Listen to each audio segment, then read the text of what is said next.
Не горячий сегодня. Да. Jesus Christ. Yeah, really.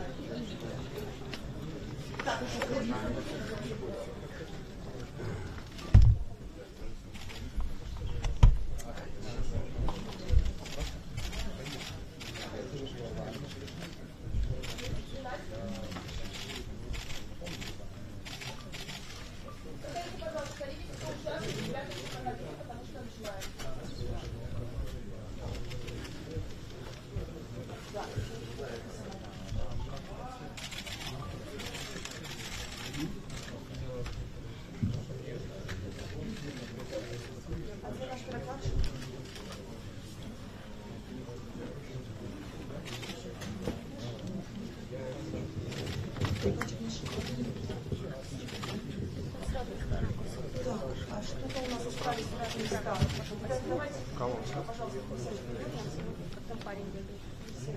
Она больше никого не будет? Да. Если можно, может быть, мне уступит тогда. А может, сегодня на место? Ну хорошо. Только я не понимаю для чего. То есть не синхронно. А, все, еще приходится.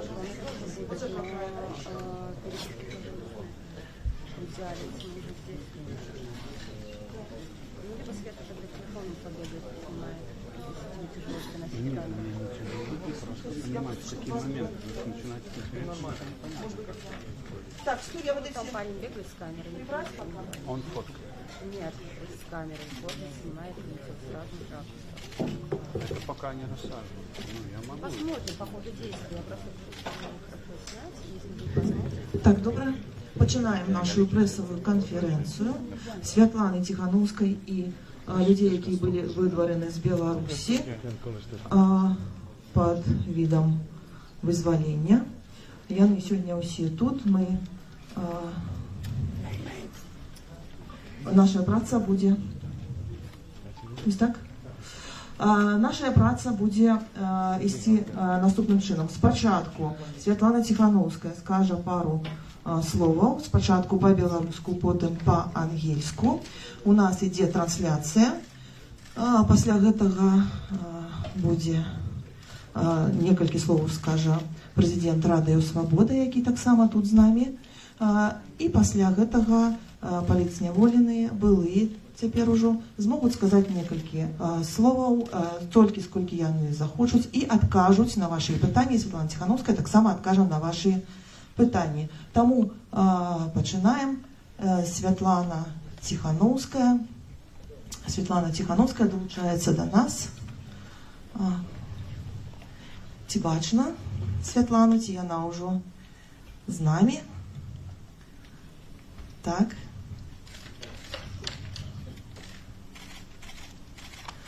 Так, у нас была сустрэча. Так, чекаем хвилиночку.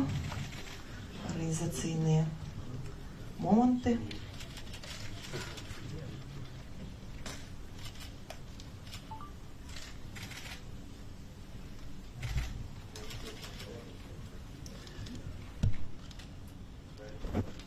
Так.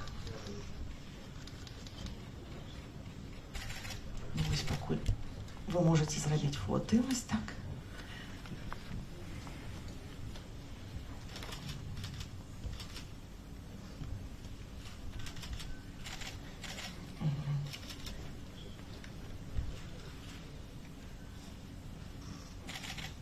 Ну что у нас?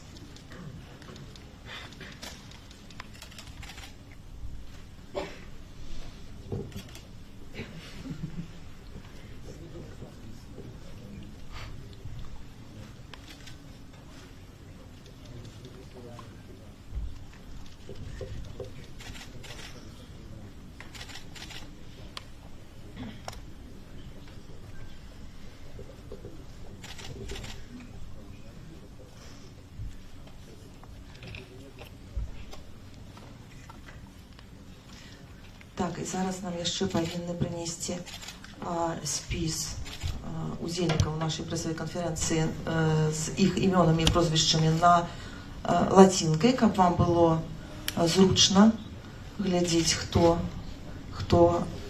што распавядае і хто як цяпер выглядае пасля адбыцця шматгадовых, шмат год адсядзелі в лукашэнкаўскіх застенках, за кратамі лукашэнкаўскіх турым. Ну, вы самі бачыце, як гэта выглядае. Святлана Ціхановская, прэзідэнтка элект Рэспублікі Беларусь. Вам слово.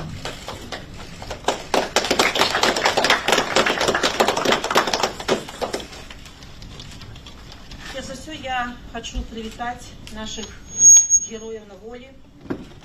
Дякую, что вы выстояли, дякую, что вы вытрымали. Учора был вельмі эмоцыйны і цяжкі дзень для нас усіх.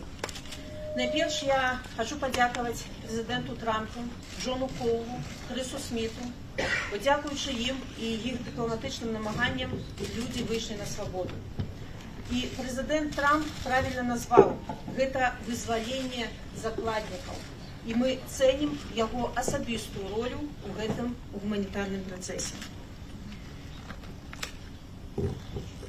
Дзякуй Еўрапейскаму Саюзу і ўсім краінам, якія ўсе гэтыя гады прынцыпова і паслядоўна дабіваюцца вызвалення палітвязняў. Вызваленне – гэта вынік нашай супольнай працы. Я хочу падзякаваць асобна Літве, якая зрабіла неймавернае. Аператыўна прыняла палітвязняў, аформіла дакументы і дапамагла на мяжы. Мы цэнім і бачым гэтую дапамогу. І, канешне, дзякуй усім праваабаронцам, міжнародным партнёрам, якія учора хутка адгукнуліся на просьбу аб дапамозе. Міжнародны гуманітарны фонд, Вясна, Краіна для жыцця, Дапамога, Байсол, Freedom House, БДПЧ, БАШ і ўсе астатнія. Мы радыя бачыць людзей на волі, але давайте называць рэчы сваімі імёнамі. Тое, што адбылося учора, гэта не вызваленне, а прымусовая дэпартацыя. Мы ўсе перажываем за лёс Мікалая Статкевіча, які адмовіўся выязджаць з Беларусі і меў поўнае на гэта права. Цяпер яго месцазнаходжанне невядома. Яго мужны ўчынак нагадвае ўчынак Марыі Калеснікавай, якая пры спробе дэпартацыі парвала свой пашпарт. Усе вызваленыя павінны мець права з'ехаць ці застацца. І учора я размаўляла пра гэта з амерыканскімі партнёрамі. Мы дабіваемся, каб пры наступных вызваленнях гэта антычалавечная практыка была спыненая. Мы дабіваемся таксама, каб вызваленні суправаджаліся спыненнем рэпрэсій. Таму што, на жаль, кожны тыдзень з'яўляюцца новыя палітвязні, а праваабаронцы фіксуюць пашырэнне рэпрэсій. Безумоўна, усе павінны выйсці на волю. І прэзідэнт Трамп назваў мінімальную планку – 1300 палізняволеных. І мы будзем працаваць з амерыканскай адміністрацыяй і ўсімі нашымі саюзнікамі ў Еўропе, каб вызваленні працягваліся. Гэта крок у правільным накірунку. І я заклікаю рэжым вызваляць усіх закладнікаў з турмаў. Гэта першы крок да нацыянальнага дыялогу, які нам усім патрэбны. Цяпер наша задача забяспечыць вызваленых дапамогай юрыдычнай, псіхалагічнай і медычнай, вырашаць пытанні з легалізацыяй і дакументамі. Таксама літаральна за дзень беларусы сабралі 85 тысяч еўра на падтрымку вызваленых. Я вельмі ўражаная гэтай салідарнасцю. Дзякуй вам вялікі. Мы працуем з урадамі розных краін, каб змабілізаваць дапамогу для рэпрэсаваных, а праз 2 тыдні мы рыхтуем вялікі кангрэс па палізняволеных, куды я таксама запрашаю як наших сяброў, так і усе СМІ. I welcome all our heroes. Thank you for standing strong and enduring. Yesterday was a very emotional day for all of us. First of all, I want to thank President Trump, John Cole, and Chris Smith. Thanks to their efforts, people walked free. And President Trump was actually right. This was the release of hostages, and we value his personal role in this humanitarian process. Thank you to the European Union and all countries that for years has consistently and principally called for the release of political prisoners. This is a result of our joint efforts. I especially thank Lithuania, which acted quickly to take in the released prisoners, issue documents and help them in the border, Achila Bay. And of course, thanks to all human rights defenders and international partners who responded immediately yesterday. The International Humanitarian Fund, Vyasna, A Country to Live In, Dapamoga, Baisol, Freedom House, Human Rights House, BASH, and all other partners. Of course, we are so happy to see people free, but let's be honest. What happened yesterday wasn't a real freedom. It was forced deportation.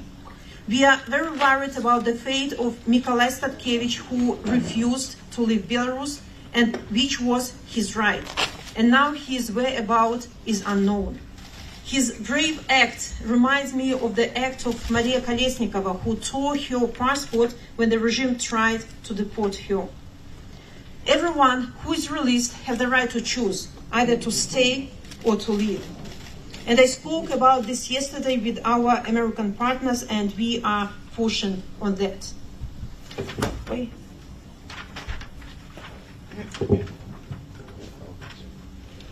Releases must also mean the end of repressions. Sadly, every week there are new political prisoners, and human rights defenders report the repressions in Belarus are only growing. All political prisoners must be freed. President Trump has set minimal goal. All 1,300 must be released. We will continue to work with the US administration and our allies in Europe to make sure that releases continue. And this is the step in the right direction, and I call on the regime to free all hostages from prisons. This must be the first step towards the national dialogue that Belarusian people so urgently needs. Now, our job is to support those who are freed with legal, medical, and psychological help, and with documents and legalization. Yesterday alone, we raised 85,000 euros for support of political prisoners, and I really moved by this solidarity.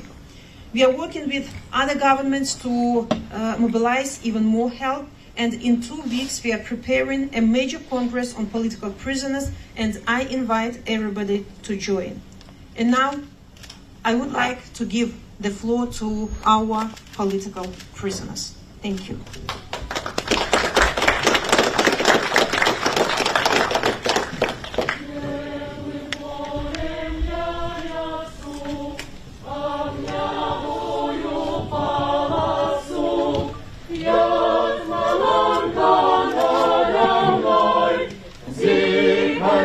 Над головой, стяг мой вольный, стяг мой смелый, стяг мой бел-червоно-белый, стяг мой вольный, стяг мой смелый, стяг мой бел-червоно-белый.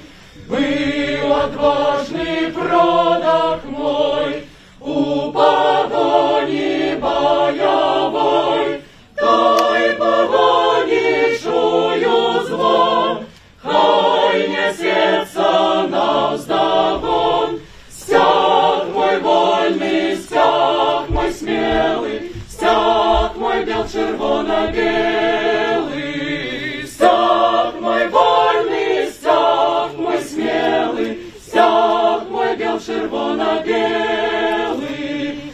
За лунай нам весь простяг, огнявых кряков протяг. Есть держава, есть народ, развинайся им полет.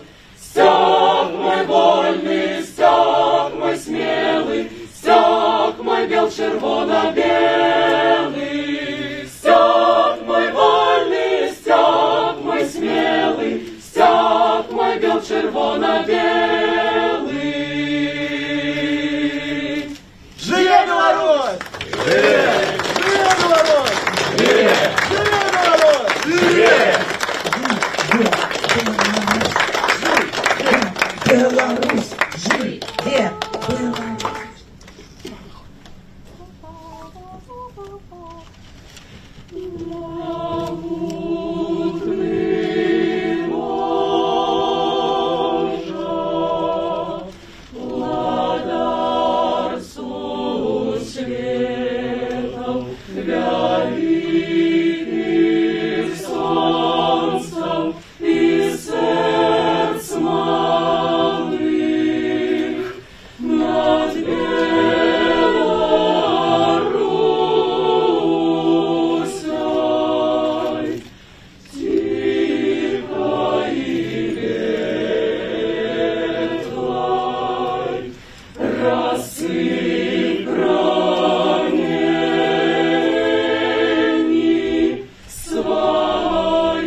великий. Дякую. Вольний хор. Вольний хор виконав гімн Білорусі «Мав Божа». Зараз я дам сцену Стівену Капусу, це президент Радіо Свободи, і він скаже пару слов так само від ім'я медіа і Радіо Свободи.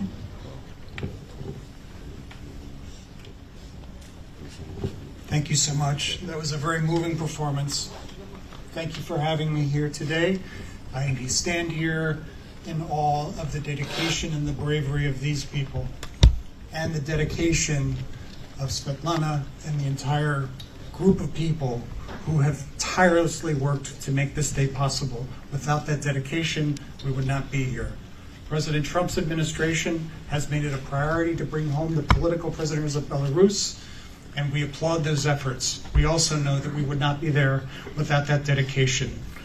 My message, very simply, on behalf of my colleagues Ihar Losik and Elena Tespacek, is that journalism is not a crime. There is no reason why journalists and voices of political dissent should be silenced, and this is not a time for silence, it's a time for action. So very simply, congratulations on your freedom. We need your voices. We appreciate your bravery and your dedication, and the struggle continues. Thank you very much.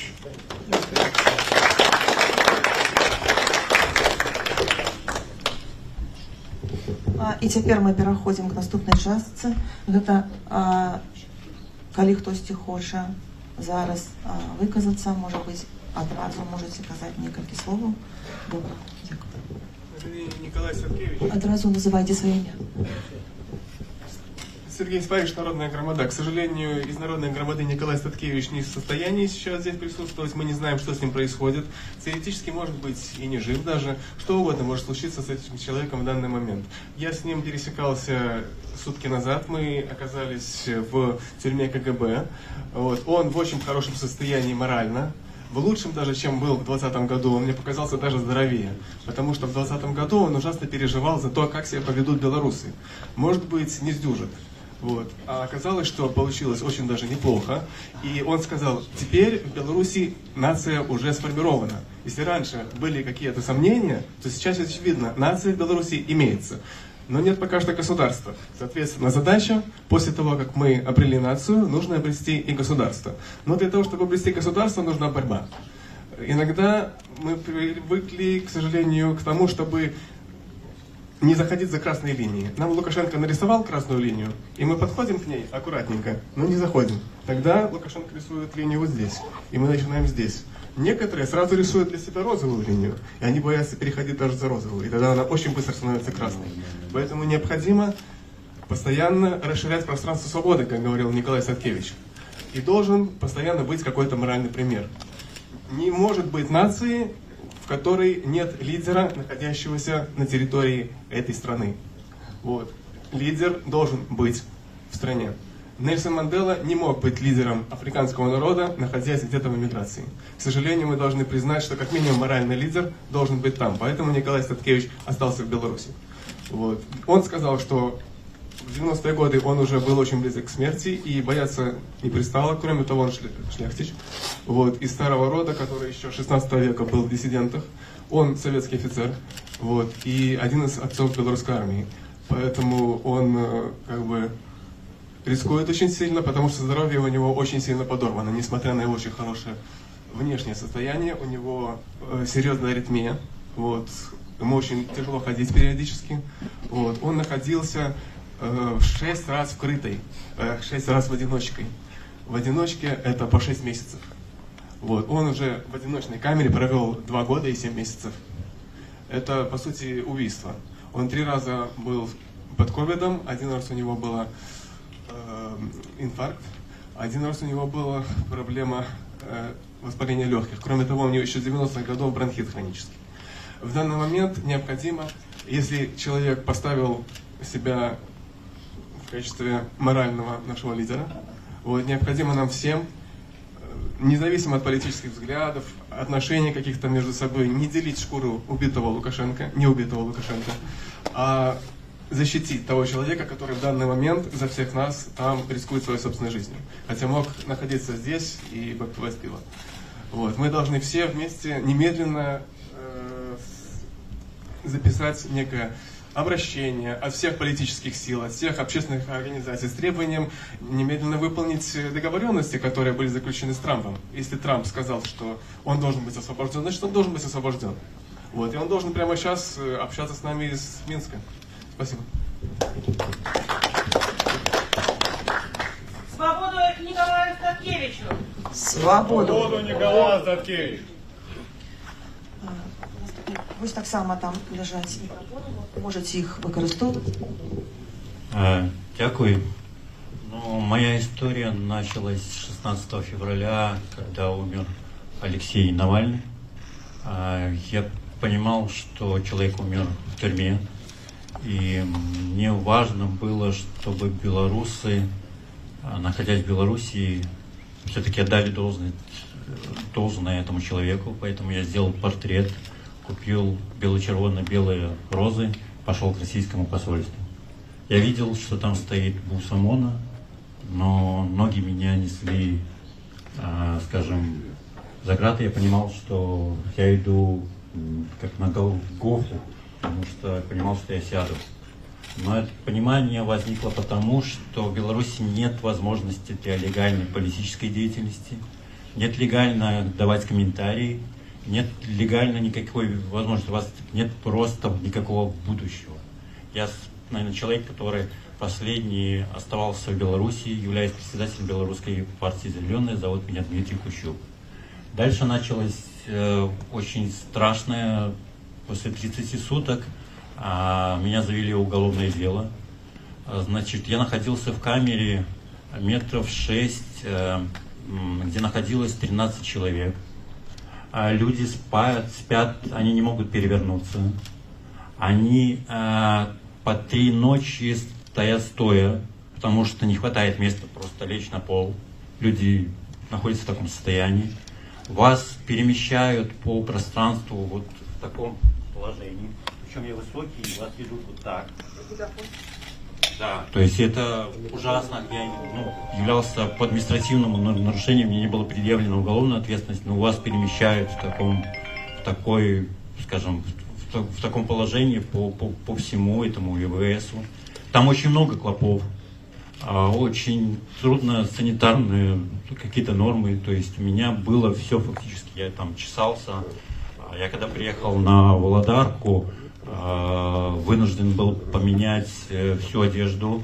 Мне там заключенные с пониманием к этому относились, хотя я просил прожарку, так называемую, я, может быть, буду говорить на жаргоне, потому что не все это понимают, когда вещи просто температуру поднимают, и, значит, они прожариваются. И когда попал в эту камеру, на Володарку, вся камера отправилась тоже прожаривать свои там матрасы и, значит, удалять всех этих клопов. А потом, после заведения уголовного дела, я оказался на ИК-9. У меня не было до этого ни одного нарушения, скажем, содержания как бы режима. И там началась интересная вещь. Вот. После того, как на следующий день ко мне пришел начальник отряда и сказал, что я должен убирать, скажем, выносить мусор и убирать умывальник.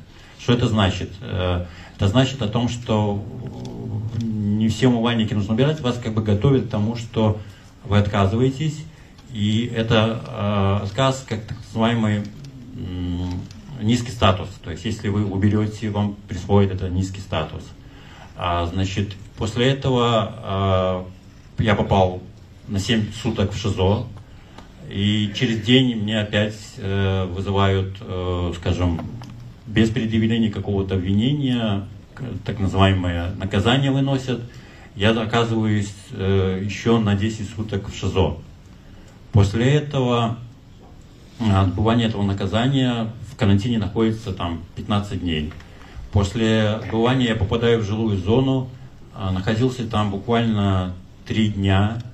Ко мне подходит так называемый смотрящий за зоной, ну, криминальный авторитет, который там разбирается, проводит со мной беседу, задает вопросы, чем занималась партия, такие вопросы, которые, ну, вызывали у меня какое-то недоумение, какой к этому интерес. И я сказал, что партия занималась там партийной деятельностью, но участвовала в круглом столе, на котором прислушивал эксперт, который говорил про ЛГБТ-сообщество. И это послужило основанием для того, чтобы мне присвоили так называемый низкий статус. Что такое низкий статус? Это значит, что вы должны находиться, кушать в определенном столы, вы должны быть, убирать там туалеты, там еще что-то, но проблема не в этом. То есть проблема в том, что вас могут изнасиловать реально. То есть это люди, которые находятся в таком, как вам сказать, но они ведут себя неадекватно. То есть это заключенные, которые долго находятся, ну, в мужской компании, там разные, то есть их присваивают, и они ведут себя просто неадекватно. Я этого испугался, попросил, чтобы меня попросили, ну, обеспечили мою безопасность. А начальник колонии сказал, что типа, ну это беспредел, но мы ничего не будем делать.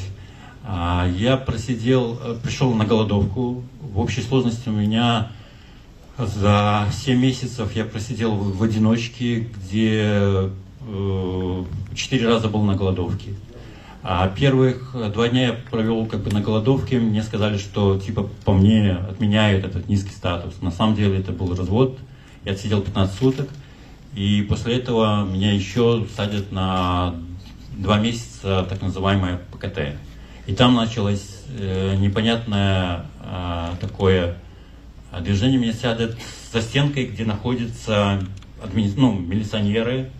И я слышу, как они говорят. Надо мной начали издеваться, просто говорить о том, что я там человек на букву «П», и вы находитесь в камере в одиночке, где вы слышите голоса людей, то есть вы ни с кем не разговариваете, и вы слышите просто каждые звуки. Вам кажется, что вы сходите с ума, потому что, находясь, вы видите человека только когда вам раздают питание, и все, то есть у вас больше нет никакого общения. И вы слушаете этот трэш, который происходит в разных как бы камерах. Я не знаю, нужно проверить информацию, но находился в соседней камере Олесь, который ему тоже присвоили низкий статус. И это не редкость для людей, которые были политзаключенными. И я слышал, как к нему вечером запустили человека, который что-то с ним производил, может, какие-то ритуальные вещи, я не знаю, он потом об этом снял. Может быть, это мне показалось, я не знаю, у меня нет представления доказательств. Но проблема не в этом. Проблема в том, что на следующее утро человек, было удушение, то есть он повесился, да, то есть, не знаю, то есть я не знаю его фамилию. Нет, это было на горках, то есть, я не знаю, он, по-моему, был чемпионом мира по единоборствам, но он как бы принял, но они это обсуждали. И были медики, но, может быть, это все было показалось. Я был на голодовке 7 дней. Я не принимал вообще ни воду, ни пищу, ничего. После этого мне дали таблетку, я попросил от головной боли. И у меня начались галлюцинации. Я не знал, что возможно, нельзя пить таблетку, когда вы голодаете. И администрация вынуждена была меня отправить, скажем, в санчасть, где делали капельницу и в какой-то степени откачали, потом ШИЗО. И все это опять началось продолжаться. Продолжалось 2 месяца.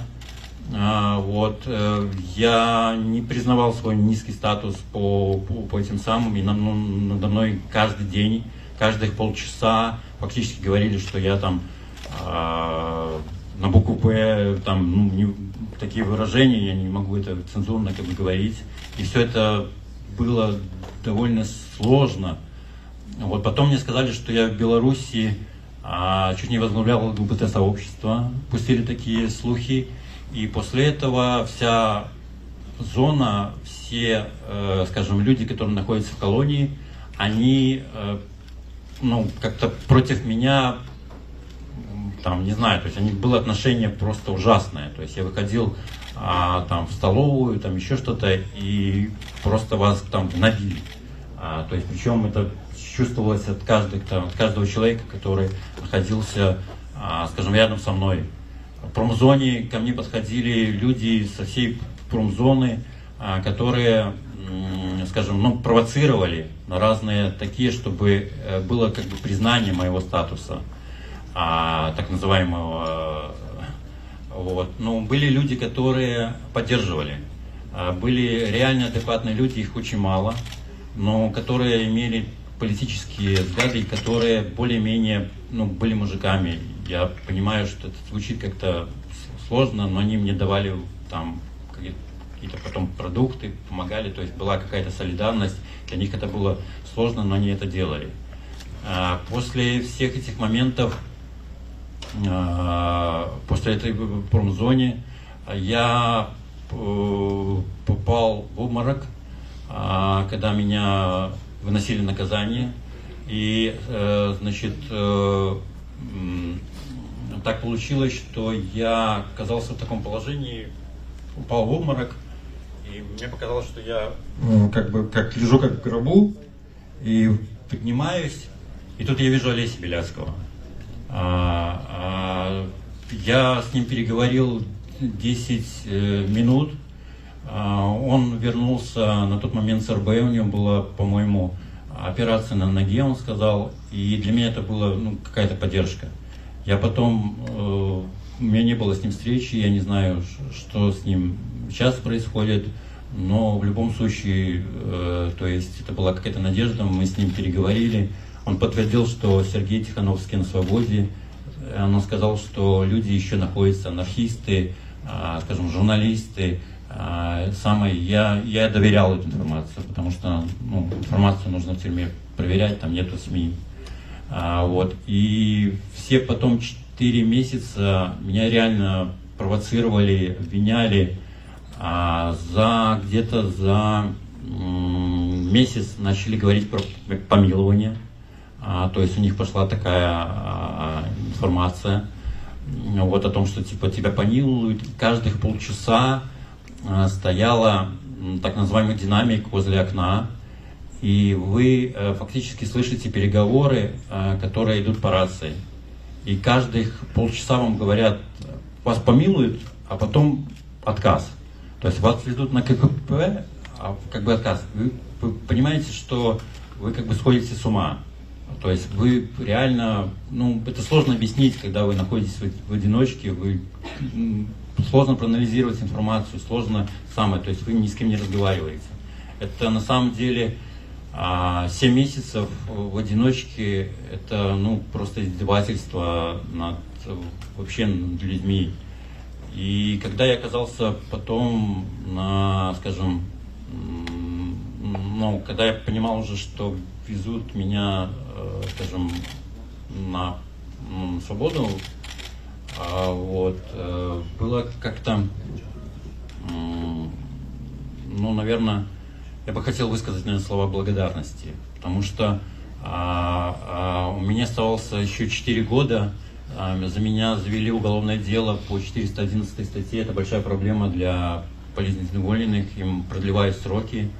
И в понедельник у меня должен был быть суд, и я рассчитывал, что мне дадут 2 года, потому что дело было реально сфабриковано, мне не допускали как бы адвоката, правозащитников, хотя я знаю сейчас, что адвокат должен был приезжать, и была поддержка со стороны воли.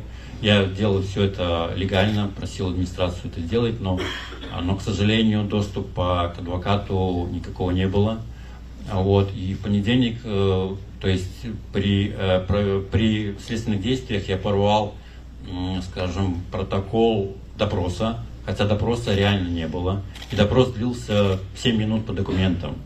И для них это была провокация, и, соответственно, мне возможно был предъявлено большое обвинение.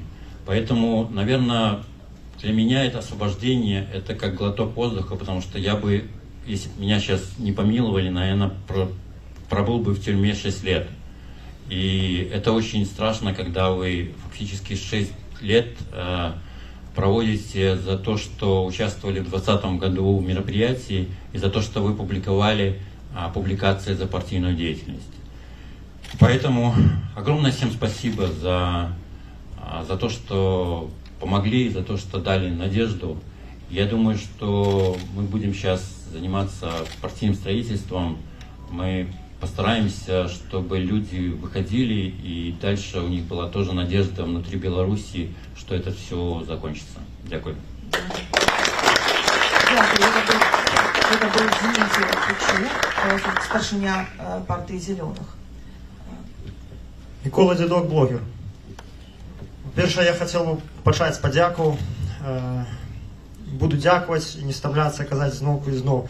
Першае, вялікі дзякуй, хочу сказаць, акрамя маіх родных і блізкіх, якія мяне чакалі і падтрымоўвалі мне ўвесь час. Маім таварышам па анархісцкаму руху, якія ў вельмі складаных умовах не баяліся і рабілі ўсё магчымае для таго, каб я хутчэй аказаўся на волі. Краінам еўразвязу, найперш нашим суседкам Літве, Польшы, Украіны,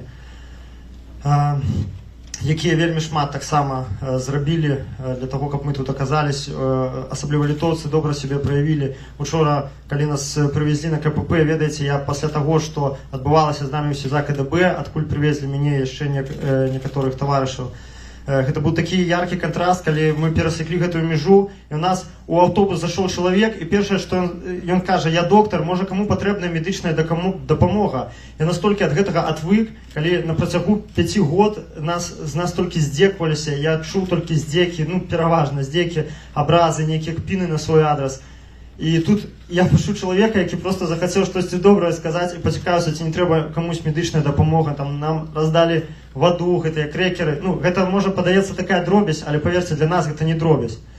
Вось. Вялікі дзякуй таксама Дональду Трампу за тое, што ён, нягледзячы, што ён прэзідэнт далёка не самай маленькай краіны, памятае пра палітвязняў у Беларусі, якая па геапалітычных мерках не самая папулярная краіна. Тым не менш, ён затурбаваўся лёсам гэтых 1300 чалавек, і гэта сапраўды радуе, што палітычныя эліты захаду насамрэч там не ўсё страчана, не такія яны, як на прапагандзе кажуць, цынічныя, все кепскія, што толькі ўсё дзеля сваёй карысці робяць. Насамрэч, давайте, вось тыя, хто так кажуць, просто задумаемся, яны маглі б цалкам гэтага не рабіць. Яны маглі бы просто дамовіцца з Лукашэнкам і забіць на гэтых 1300 чалавек і вырашаць больш важныя пытанні. Тым больш, што зараз ідзе вайна ў Украіне і ўсё астатняе.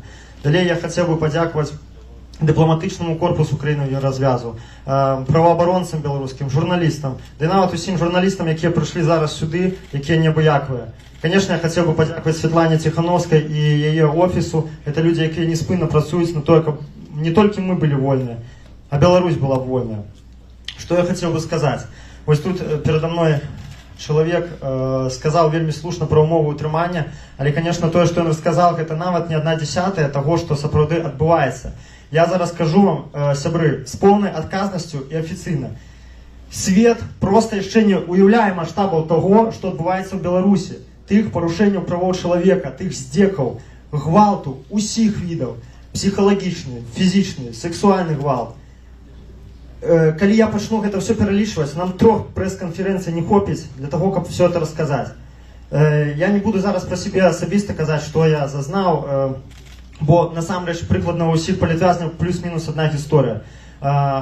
Вельмі, я не ведаю гэтую д'ябальскую логіку, як яны вырашаюць, каго больш ціснуць, каго менш, з каго больш здзеквацца, каго даводзіць да вар'яцтва, каго яшчэ да чагось. Асабіста я з 5 без малага год свайго зняволення я год правёў у штрафным изолятары. Калі бы людзі з цывілізаванага света побачылі, што такое штрафны изолятар, яны бы падумалі, што яны апынуліся ў сярэднявеччы. Я асабіста знаходзіўся ў адзіночнай камеры, і увосень насупраць мяне, гэта было ў гарадзенскай турме, я прасынаўся ноччу ад таго, што дарослыя мужыкі вылі, і звалі сваю маму ночью, сярод ночы, настолькі яны пакутавалі ў гэтым штрафным изолятары ад холода. Людзі не маглі спаць. На маіх вачах людзі з'язджалі з глузду, вар'яцелі. Не ў пераносным сэнсе, а ў прямым. Яны пачыналі чуць галасы. Просто. І ведаеце што? Ніхто іх нават ні разу не ударыў. Нехта думаць, што катаванні гэта калі паставілі чалавека на дыбу, пачалі расцягваць і там калёнымі кляшчамі яго мышцы выдзіраць. Насамрэч нет. Я пераканаўся, бачачы тое, што я зараз пабачыў, што чалавека можна давесці да вар'яцтва ці да смерці, проста пакінуўшы яго ў адзіночнай камеры. Просто адміністрацыя пачынае маніпуляваць ягонымі базавымі патрэбамі, і чалавек просто з'язджае з глузду ці памірае. Трэба толькі час. Я ў гэтым упэўніўся і бачыў гэта сам. Таму у мяне вялікая просьба да ўсіх, хто мяне пачуе, да палітычных элітаў заходніх краінаў. Я разумею, конечно, што зараз, магчыма, на фоне вайны ва ўкраіне, тых жахаў, што там адбываецца, магчыма, мы ўжо не такімі важнымі выглядаем, што тым не менш, калі ласка, звярніце ўвагу, калі ласка, не спыняйцеся рабіць тое, што вы робіце, таму што гэта сапраўды важна. Там знаходзяцца людзі, якія чакаюць вашай дапамогі. Ім, акрамя вас, не дапаможа больш ніхто. Таму што ў Беларусі, на жаль, такая сітуацыя, што усталяваўся тэрор. Людзі нічога не вырашаюць. Тое, як мы бачылі ў часы, не ведаю, Махатмы Гандзі, Нельсона Мандэлы, што гэта не гвалтоўны супраціў, на сённяшні дзень у тых людажэрскім рэжыме ў Беларусі гэта не працуе. Людзей проста вынішчаюць. Ніхто не ведае статыстыкі па самагубствам у нашых турмах, ніхто не ведае статыстыкі па псіхічных разладах.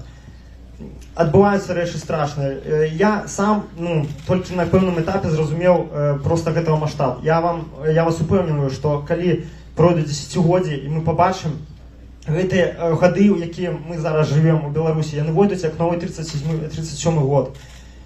Іх будуць вывучаць у школе. Па гэтым тэхналогіям рэпрэсій, здзекаў, вынішчэння чалавека будуць пісаць доктарскія дысертацыі. І таму яшчэ раз хочу сказаць, яшчэ раз паўтаруся, калі ласка, не спыняйцеся. Там сядзяць людзі, і толькі ваш ціск, толькі ваша свядомасць, плюс мужнасць тых, хто застаўся ў Беларусі, ваша настойлівасць, яны дапамогуць ім не проста выйсці на свабоду, а проста застацца жывымі. Яшчэ раз хочу всім падзякаваць. Я веру, канешне, ў лепшае, тое, што свабода і праўда пераможа, і я заклікаю вас таксама да гэтага верыць. Дзякуй за ўвагу. Евгений Семенович, у меня мысли путаются, немного в голове сумбур. Мы вчера буквально с рабской галеры попали на бал. Ну, в первую очередь я хотел бы поблагодарить президента Трампа. Thank you, Mr. President. You made an impossible thing. Поблагодарить Литву, Польшу, белорусов, всех, кто здесь находится, что нас всегда поддерживали, помогали. Ну и сделали вообще всю эту ситуацию возможной. Я тоже отсидел практически 5 лет и не буду рассказывать все эти истории, потому что они примерно у всех одинаковые, просто разные места пребывания и разные люди вокруг. Хотел бы обратить внимание правозащитников, президента Трампа, организации правозащитных, на фигуру Эдуарда Бабарика. Я с ним познакомился в колонии, и этот момент знакомства был очень яркий. Он недолгое время пробыл, и мы недолгое время смогли общаться, но этот человек оставил очень глубокое впечатление лично в моей душе. Мы много общались с ним про книги, про психологию, про девушек, про разные вещи. Ему достаточно тяжело, но он очень крепкий, очень держится. Я бы хотел обратиться, чтобы вы помогли с решением вопроса об его освобождении. В принципе, у меня все. Спасибо вам всем здесь присутствующим.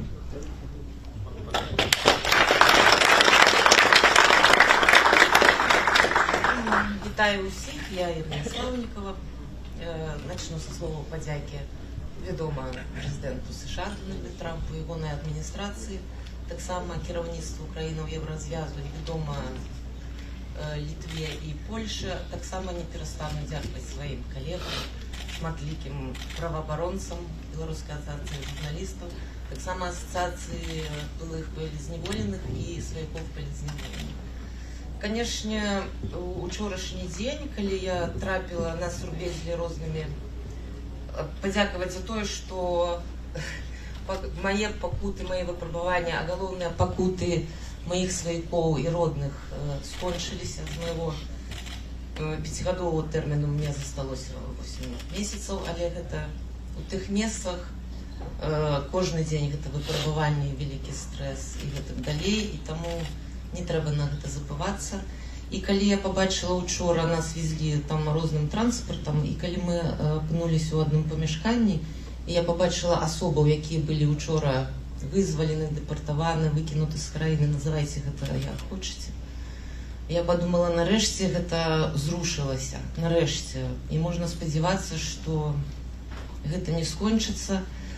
Пачуўшы гэтыя расповеды з мужчынскіх калоніяў, я як прадстаўнік жаночай калоніі ІК-4, вядома, што гэта не санаторый, гэта выпраўленчая установа. Там цяжка. Так, гэта штодня вялікі маральны, псіхалагічны, фізічны стрэс.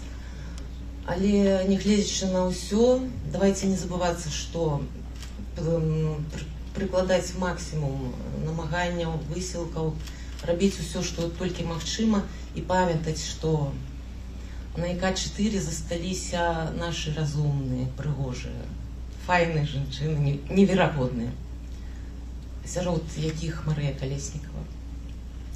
Яна такая же прыгожая, з усмешкаю, з чырвонымі вуснамі. Давайте памятаць пра гэта і рабіць усё магчымае, каб яна выйшла хутчэй на волю. Дзякую. Это была Марина Арсланская. Добрый день, уважаемые коллеги. Я хочу сразу подякувати этой шматлікай журналістській брати, яка знайшла час, щоб прийти і почути, що тут говорить. Магчыма, некие новины познать, что ранее не ведали. Что дотычется мне, то мое прозвище Фединович Геннадий. Я ранее узначалил Белорусский профсоюз работников электронной промысловости. Что хочу сказать. Я не буду так говорить нечто там про СИЗО. Усё это было звар'яцела на зняволеных. Як їх називають? БЧБшники. Звичайно, так більше всього кличуть. Але ж коли йде така напрямок, що треба сказати, хто не ведає це за їх, менавіта за їх люди, які зараз сидять, яких штрафували, вони туди людей водили, які не знали, куди йти. Ось у чому справа. І таке відбувалося, безумовно. І то, що садили в ці штрафні ізолятори усіх подряд і давали потім таких одно на порушение, другое, и ты становишься тем человеком, який в этой магазине местном можешь отовариться только на 42 рубли, 84 на весь месяц. Это вельми багато. Это здек такие. Так вот, говорячи про это, я хочу сказать, что улада, безумовно, будет шутить, что ніводная улада и белорусскую тем лику не будет иметь никаких перспектив, якая не будет иметь рядом конструктивную оппозицию. И она повинна быть. Подобается эта влада, не подобается, але этот конструктив повинен гучать на всю країну и повинен слухать. И ранее или позднее прийти до тих пропонов, які говорять меньше. А что дотычется судов, то я не буду много говорить про их двухкостие профессионализм.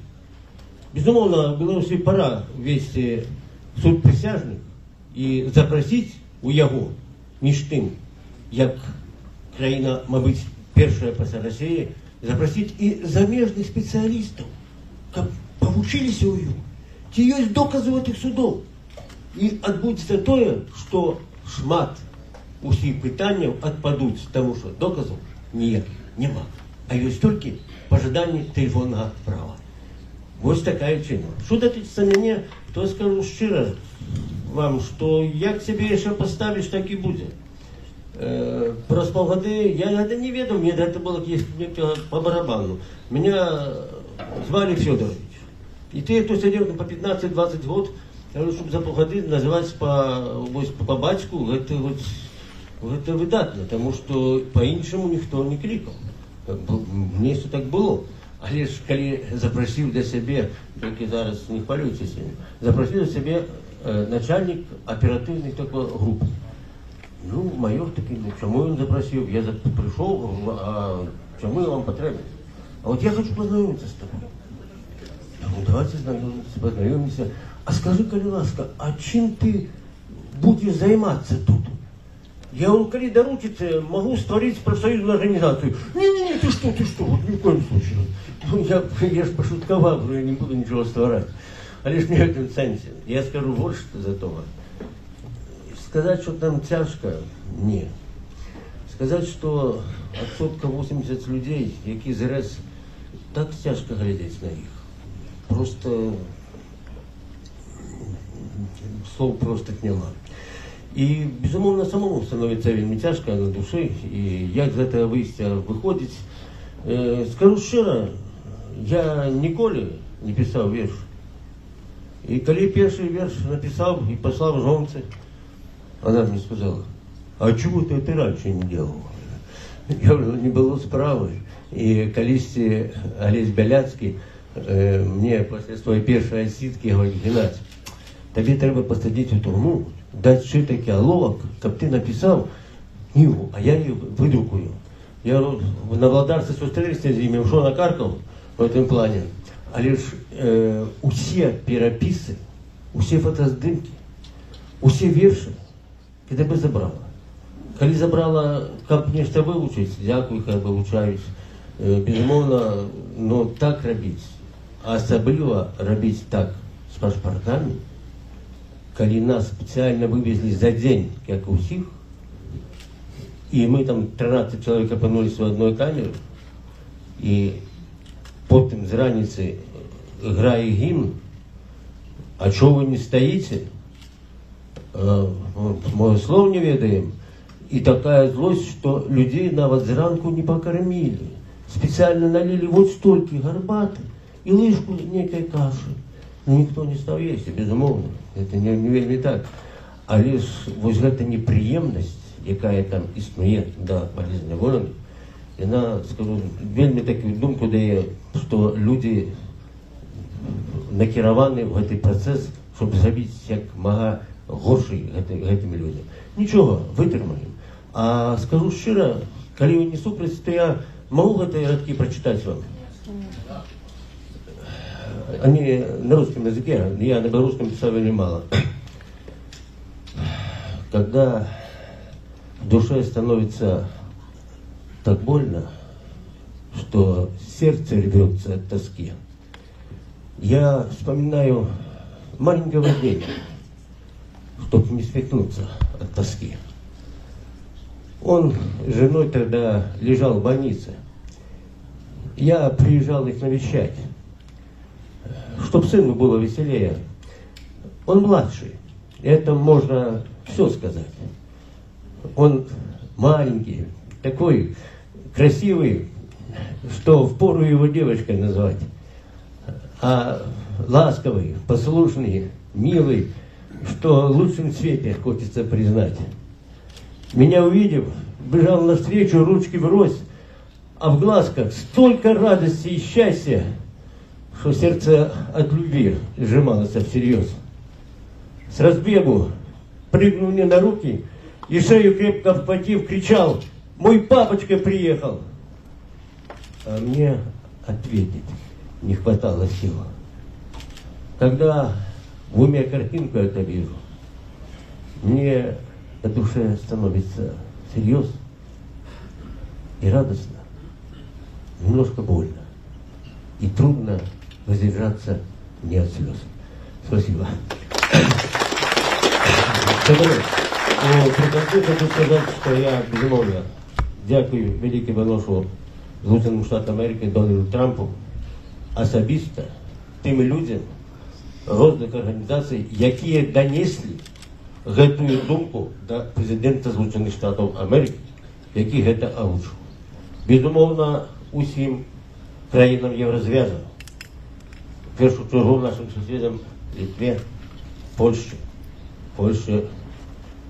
безумовно, bardzo dziękuję, а литовцам ачу. Скажу, що так само дякую нашим громадським організаціям. Вони робили, роблять і впевнені будуть робити цю справу. покуль апошні зняволений не вийде і ніхто більше не сяде. Дякую. Это был Геннадий Федорович. Можно? Так. Уважаемые сябры.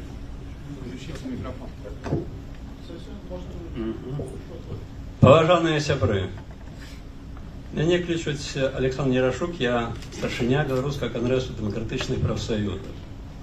Канешне, я выказваю, не могу не выказаць падзяку і Злучаным Штатам Амерыкі, і асабіста прэзідэнту Трампу, і Еўрапейскаму звязу, і нашай суседцы, з якой у нас такая славная гісторыя Літве і Польшчы таксама.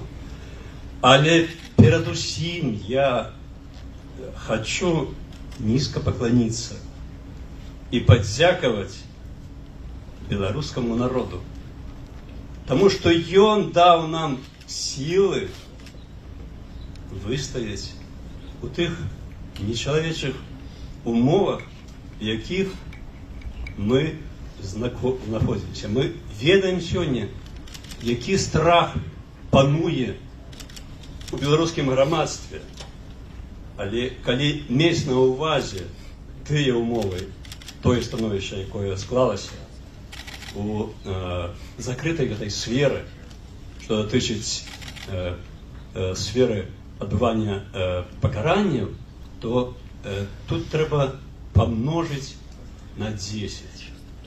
І вось тое, што давала сілы нам выстаяць, гэта, канешне, мы цудоўна себе усведомляли, что мы протягиваем славную историю, многовековую историю белорусского народу. Вот сегодня спевал вольный хор «Могутный Боже». И даруйте мне слезы, вернулись на вочы, потому что немагчыма не чуть эту генетичную совесть з моими продками, я якіх справу працягваю. Я хочу подякаваць таксама свою сям'ю. Ось 4 гады я не бачыў свайго малодшага сына, мяне, дарэчы, 3.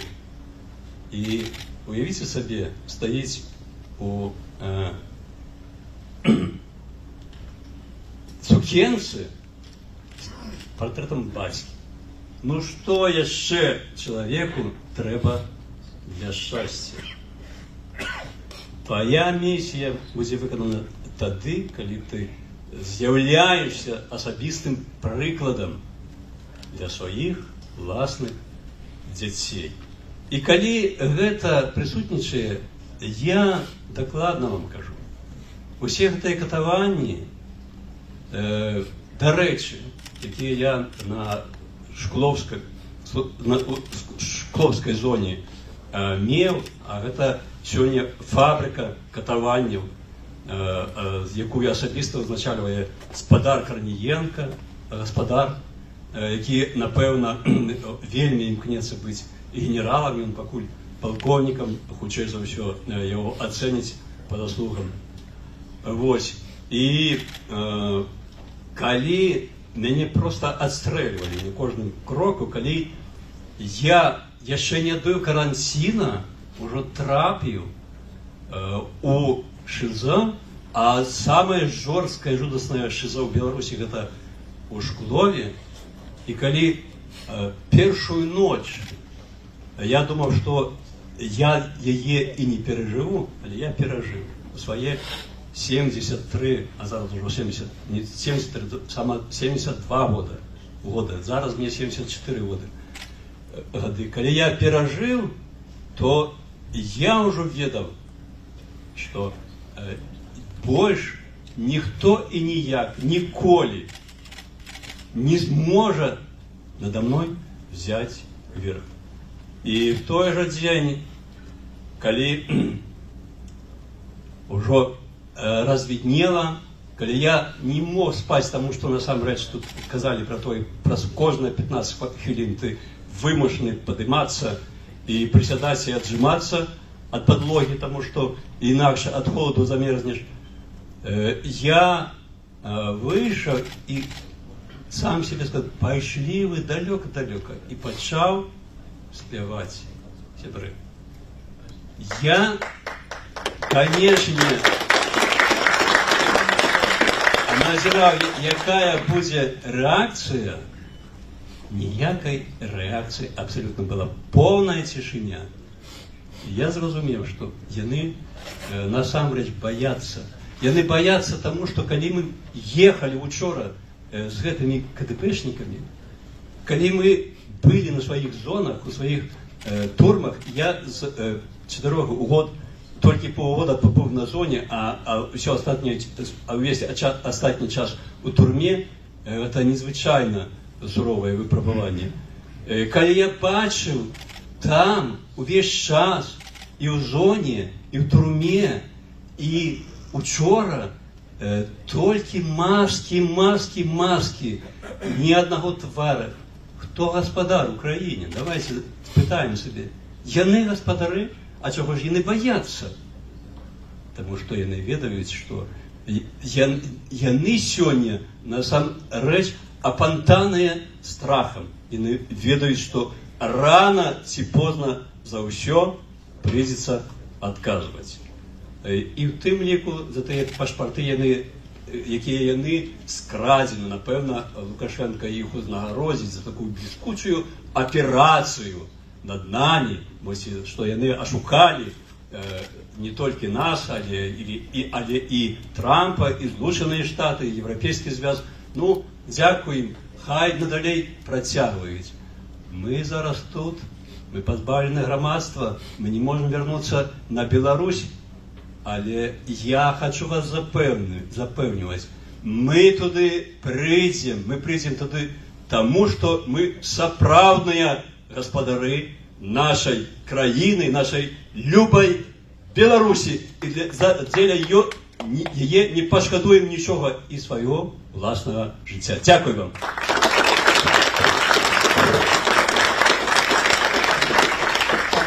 Александр Ярашук. Ось сюди, Лариса. Так. Меня зовут Лариса Широкова. Я у свой час супрацоўнічала з телеканалом Белсат і з праваабарончым працавала. Рабіла матэрыялы для сайта «Гомельская вясна», для праваабарончага сайта. Вось. І адразу хочу пачаць з падзякі. Вельмі дзякую, так як я супрацоўнічала з польскім СМІ, якое працавала на Беларусь вельмі шмат гадоў, амаль з заснавання, дык я вельмі хочу падзякаваць польскаму ўраду, польскім грамадскім арганізацыям, польскім грамадзянам, якія дапамагалі нам. І, конечно, Літве, якая сталася домам для многіх людзей, для многіх беларусаў. И это дорого коштует. Ну и, конечно, американцам. Вот, теперь я буду голосовать только если за республиканцев. И как я ведала, что у нас там были обмеркования американских выборов, но я нават себе уявить не могла, что никаким чином американские выборы, так сказать, адаб'юцца на мяне. На мне и на лёсе іншых дзяўчат. Ну, как я ведала, я, может быть, больше цікавілася. Ну и наогул мне вельмі не падавалася раней Дональд Трамп. Но теперь все изменилось. Теперь просто это мой президент. Что я хочу сказать? Я еще хочу, конечно же, подякувати нашим дорогим белорусам, невероятным белорусам, коли мне у кормушку, уже коли я села, то листы не доходили только от свояков, да и от свояков не весь час доходили. Вось. И коли я села, и просто тебе давали квитанцию про перевод, информацию, что тебе перевели гроши, и там было прозвище какого-то знакомого тебе человека, и там, ягоный адрес, и ты просто, о боги, это як вот повитаться с ними, так поразмовлять. То есть это было прям, так, милота такая была. Но альбо люди передавали тебе передачки, вось, и там, ну, яны былі розныя абсалютна прадукты, якісь шкарпэтачкі, чамусь людзі думалі, што мы ў Сібіры сядзім. Вось, і таму што былі такія вельмі тоўстыя шкарпэткі, я нават не ведаю, куды іх можна было бы апрануць. Ну, бо я сидела узимку у камеры, где мы ходили у майки. Вось. И, но все равно это было вот это вот, я николи не забуду, там такая была передачка маленечка, и там были несколько яблочек, такие, несколько помидорков было, но она была так, ну, милота такая, бачу, что если городная пенсионерка вырашила все ж таки подтримать, вырашила дослать это все, просто слезы наворачивались на очи.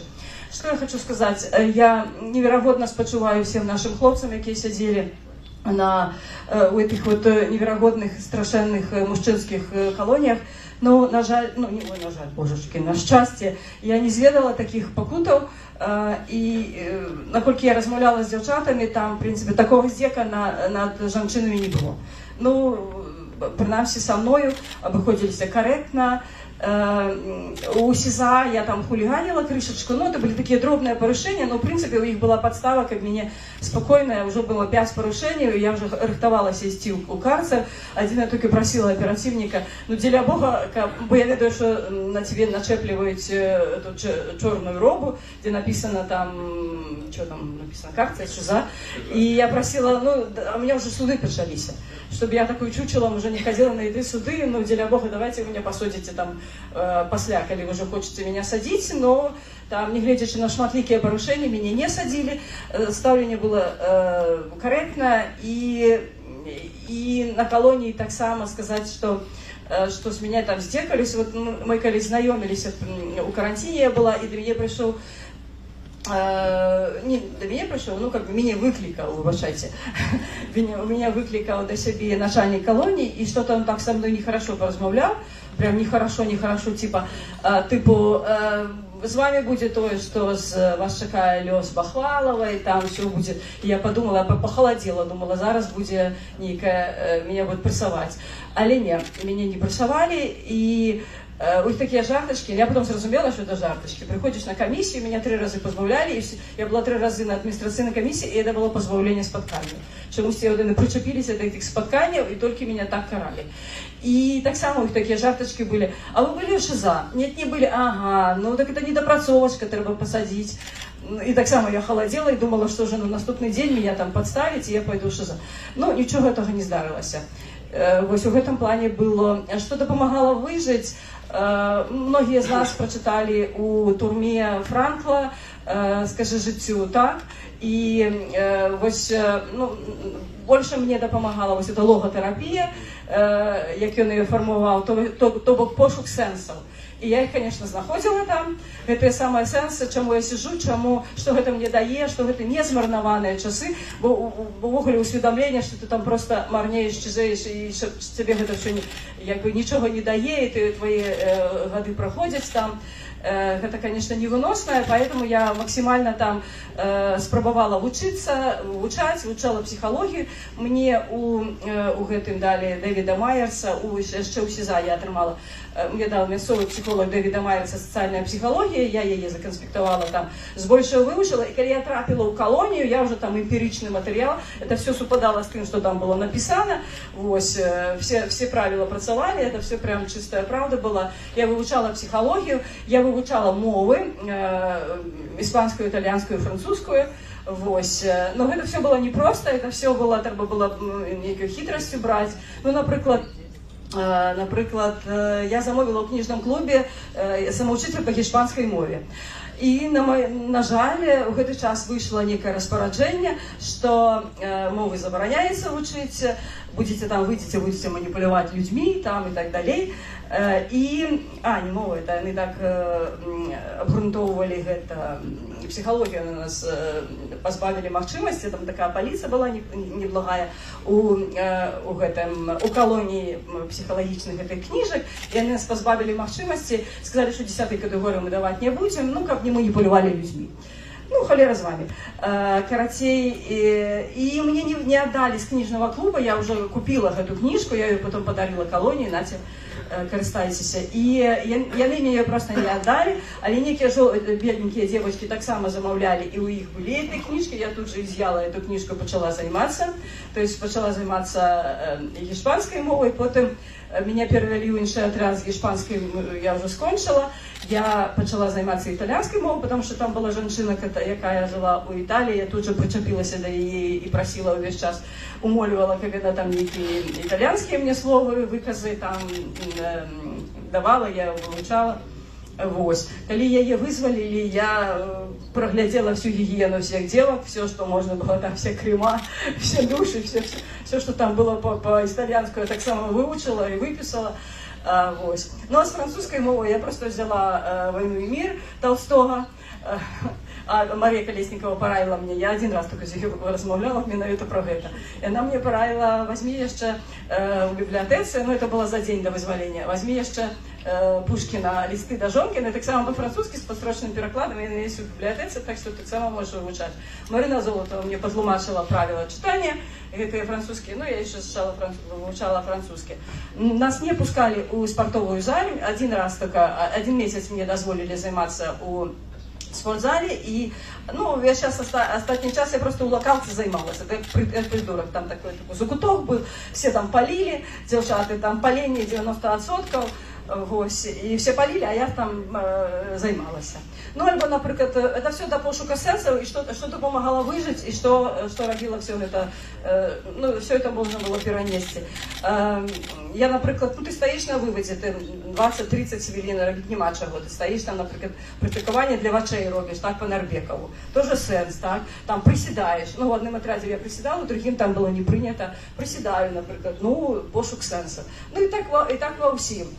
Так само я научила там народ гулять у шахматы, и все користалися моими шахматами, нардами и шашками, потому что у отряде чомусь не было этого, и это вельми дивно. Вот, что еще? Некоторых я учила читать, ну, там у некоторых были проблемы с читанием.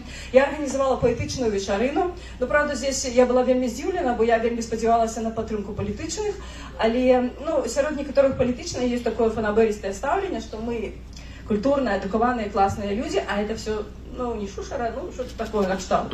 И было такое, у некоторых было такое гребливое ставление, типа, мы не будем там метать бисер перед свиньями и читать эти верши. Но все равно я протискала эту политичную вечерину перед нашими девчатами и читала своего любимого поэта Анатолия Сыса, «Горять камяні у моїм вогнище, розцвілене огнем, не был вовчаняти у логвище сонячним промянем, у твар мне шуває полымя, а я все одно беру камені руками голими, гидким, як сам беру ті до серця тулять». Ну, я все это, ну, короче, файная отрималася вечерина, притягнула всех, кого только можно, всех, кто погодился, до всех чіплялася, бо для их это некая такая новая деятельность, некая такая была, еще никто не организовывал, там, со зняволеных поэтичной вечерины.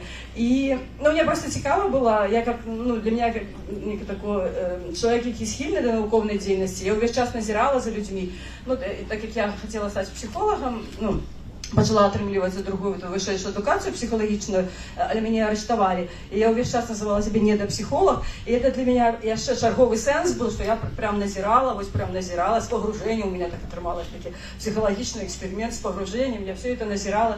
И мне цікаво было, як это причины девиантных поводзінаў, як людям, что агульнага у всех этих злочинцев, чему люди становятся злочинцами. То бок я вельми шмат з людьми размовляла.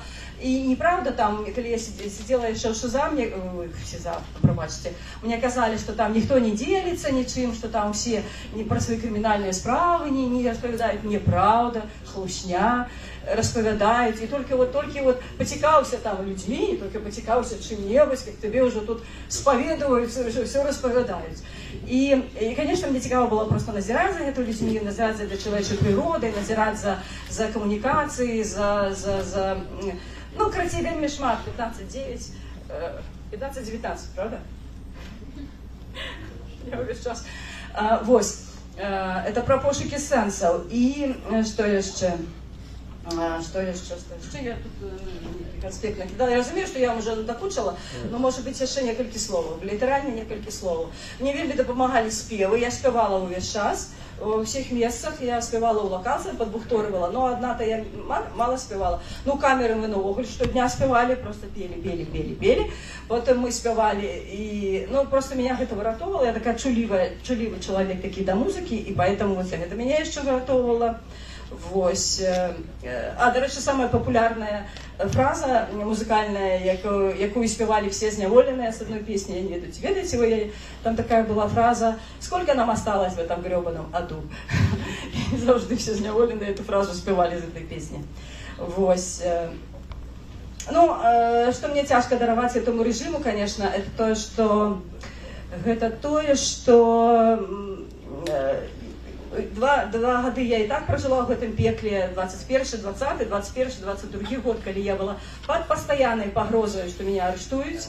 И это было так себе житё, потому что ты увесь час боялась арешту, ну, стрессоустойливость там, и миссия такая, и вот необходимость оставаться там, где ты есть, меня, и просто не ожидание съезжать из этой краины, но просто я думала, что вот окей, я застанусь, окей, подавитесь, я отсижу, но потом я зароблю себе право жить в своей краине. Но опынулось, что это иллюзия, и не глядя на то, что я отсидела, и мне осталось только 4 месяца, все равно мне не дали машинности застаться в своей краине. Вось. И, конечно, мне не даровали режиму, что они мучили моего сына, который так покутував, дай Боже, знаходячись побач со мной, потому что меня и затрымливали на ягоных очах, и, ну, шмат чего отбывалось со мной на ягоных очах, и эти пиратрусы, эти маски-шоу постоянно так само отбывались, когда у 7 годин раницы грукот у двери, у шибы, и у кожном окне стоит по мапавцу, и это все на ягоных очах. Ну, что, правда, он провел себе эгоизм, бегал за мной и кричал: «Мама, мое не заберут, мое мой телефон и мой компьютер». Ну, не даровали то, что яны увесь час яго мучили, и нават калі меня посадили, яны ходили, яны заходили ў хату, яны все равно проверяли ягоны компьютер, яны его допрошивали без адвоката, яны шмат разоў цягалі его на допыты, яны зрабілі яго сведкай абвінавачвання. Я не ведаю, что мой сын мог про меня сказать такое. То бок, ну, яны просто терроризировали, травмировали человека, бо аднойчы на одном допыте ён нават не мог узгадаць уже от стрессу, от травмы, не мог узгадаць, як яго деда зовут. Он ледве не плакал там, и вот, ну, просто такая травма для яго была. Вось. Ну, гэта цяжка дараваць, потому что, ну, одна справа я, магчыма, гледзячы режиму, я заслуговую такое стаўленне, бо я столько годов працавала на незалежныя СМИ, но просто чего вы причепились до наших детей, ну, человека, до сироты фактично. Вось. Ну, все, я больше не буду занимать ваш час. Великий вам дякую. Запрашайте. Яшчэ вчора у меня были иллюзии, что я хочу вернуться и не хочу давать интервью, поэтому, но меня уже пераканали, что, напэўна, гэта небяспечна, и трэба пачакаць лепшых часоў, каб вернуться на Беларусь. И калі кто-то хоча со мной яшчэ поразмаўляць з журналістаў, я открыта, и калі ласка, звязвайтесь.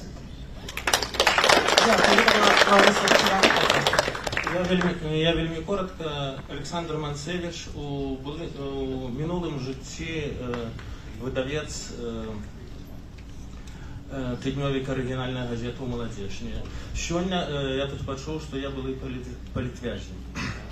Мне здаецца, што мы, шмат хто з нас, у всякім разе, застаецца сёння палітвязнем, потому что мы не можем вернуться у Беларусь, не можем вернуться у своей семьи.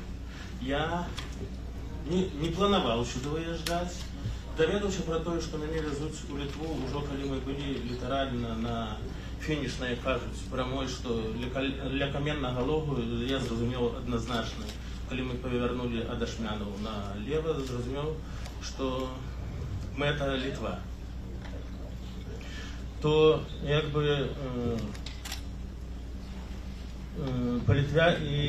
і магчыма, нават калі мы, я веру ў тое, што мы з'яднаемся з сем'ямі, мы ўсё адно на ўсё жыццё застаемся палітвязнямі. Гэта з нашай біяграфіі не выключыш. Я хочу звернуть увагу на одного конкретного вязня, який ще не застається там. Вячеслав Орешко, 1955 года народження, профсоюзний діяч, сидить по справі з Геннадієм Фединичем, по-моєму, так, одна і та ж справа. І коли я приїхав у виправленчу колонію номер 22, Івацейський район, станція Доманова, мы с Вячеславом я был поселены на сусідню так звану шконку з ним. І він ще читав. Сьогодні він нічого не бачить. Питається, коли ведеш його під руку у столовку, він питається, сьогодні є сонце на небі, і сонця нема. Ви розумієте, що днем його ніхто підведе, допоможе пройти. Ночью він устає по своїх потребах і шибує довгим коридором, спотикається, падає, з його тече кров. І так відбувається неодноразово. Ситуація становиться горше. Він пише письма жонки під трафаретку, яку вона йому прислала. Листи її читають йому інші зневолені. От це один такий лос, на який я прошу увагу. Прошу усіх, хто нам устане допомогти, щоб допомог. И разумею то, что Вячеслав Орешко, и он не один и такие. Такие есть люди, которые стратили и страчивают сегодня там здоровье. Дякую всім, хто причинився до наших льосів, хто допомог вирватися оттуль. Сподіваюся на ліпше будущее. Дякую вам. У нас в неволе есть... Представьтесь, коли ласка. Крылов Андрей Максимович. У нас, значит, есть политзаключенные, которые как-то одной отдельной веткой проходят, и о них не упоминают, как ксензы. Там много ксензов сидит. Нужно в Ватикан обращаться. Как-то католическая церковь сравнена с польской церковью, и поэтому, значит, нагрузка на ксензов сильно ложится. Там есть Генрих Акалович, Шумилина ксензы, все политичные, и сильно их, значит, гнобят. Пожалуйста, обратите внимание на это. Дякую всем. Сергеевич незаконно осужден, также помещен в эти лагеря. Мы забыли об одном. Мы забыли, я как христианин, я думаю, здесь тоже есть христиане, забыли поблагодарить Бога в первую очередь и дать Ему славу. Но также хотел бы очень сильно поблагодарить президента великой страны, благословенной страны, Трампа, Дональда, то, что помог и Евросоюзу, и нашим близким, это полякам, нашим литовцам. Спасибо, что помогли. Эмоции просто берут вверх. Я даже расплачиваюсь. Это уже было неоднократно. Но когда слышишь одно и видишь, когда нас везли, сразу первое, что было на границе там, или где-нибудь еще, когда поддерживают тебя, слезы набегают на глаза. Привет называется из ада, когда вас выводят, и ты видишь это все, как будто Бог обнимает вашими руками. Это очень прекрасно. Тяжело говорить сейчас, я просто говорю, не могу. Я много не умею говорить, я простой человек, да, блогер, начинающий там. Неважно, я тоже сделал кое-что в этой жизни. Я не стал молчать, как и многие другие, когда у нас украли президента. Мы встали, мы подняли этот флаг этих политических и стали ими. Так что спасибо всем людям, кто не отнесся так по-человечески. Спасибо. Я не умею, я сейчас на эмоциях. Простите.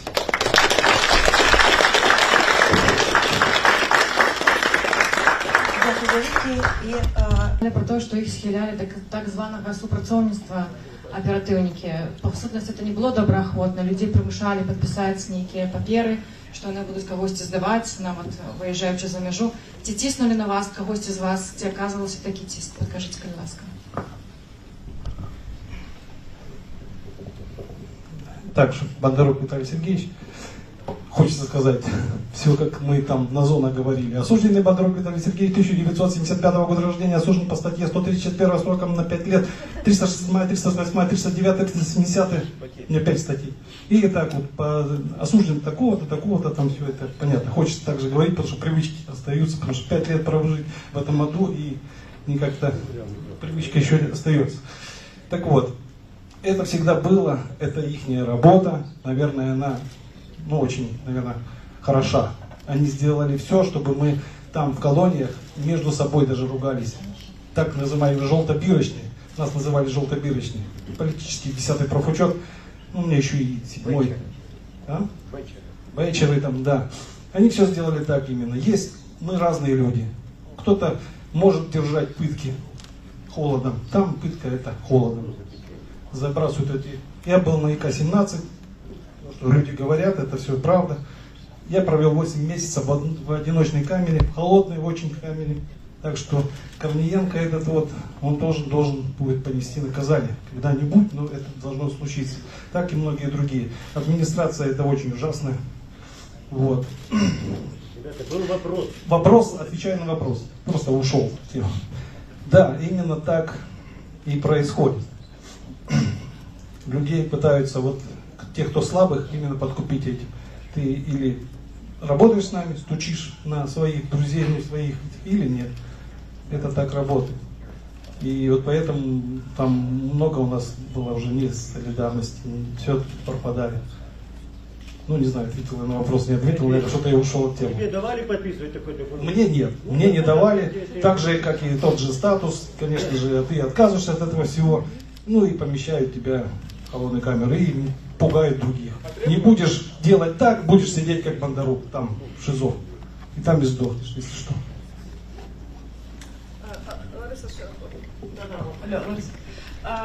Мне пропоновали, но это было, снова таки я скажу, что это было довольно корректно. Это вот литерально позавчера, после того, как я написала повеловку, то мне сказали, может, вы будете супрацовничать с оперотделом. Я говорю, нет, дайте мне уже помереть в статусе достойного человека. Там, не так, я весь час спробовала жартовать ими.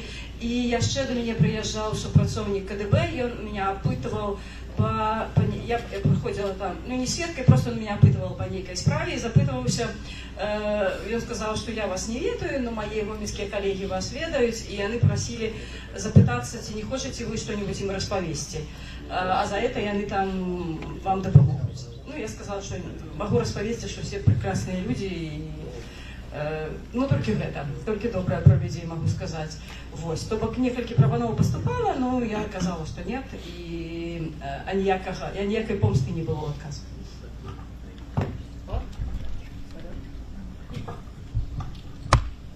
Крылов Андрей Максимович. По Ксензам, вопрос по Ксензам. КГБ очень часто приезжает разными путями, в кавычках скажу, уговаривает, чтобы они пошли на сделку.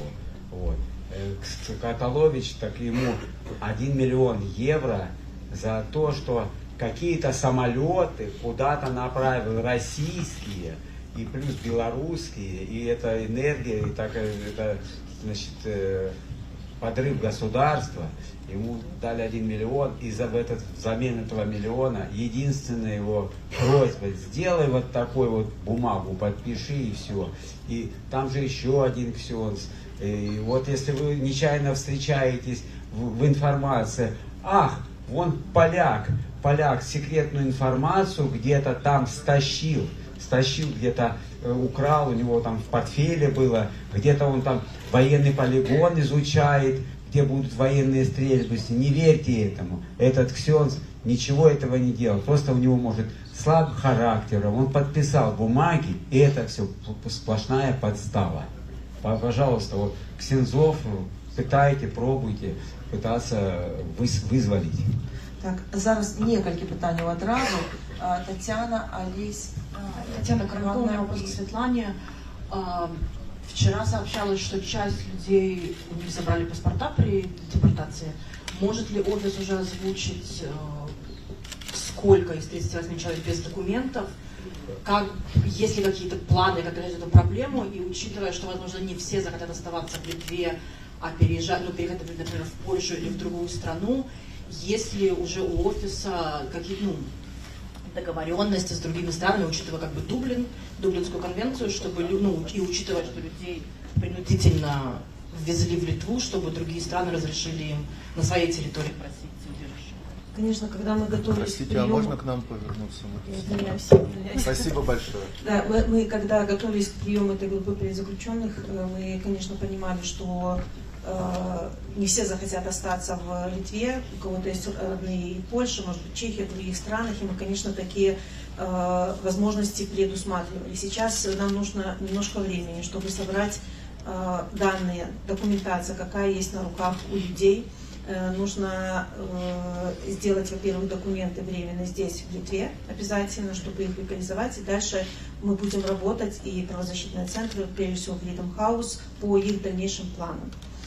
Все это выведено уже в систему, люди не будут оставлены один на один с собой, и, конечно, каждый получит и помощь, и легализацию изначальную. И я думаю, что если будут возникать какие-то проблемы Дублина, да, мы все о них знаем, то так как ситуация нестандартная, то, возможно, будут применяться какие-то нестандартные подходы. Мы в коммуникации с Литвой и с Польшей, то есть, вопросы решаются по мере необходимости. На данный момент мы знаем о 10, но опросы продолжаются. Олесь Калиловск. Добрый день.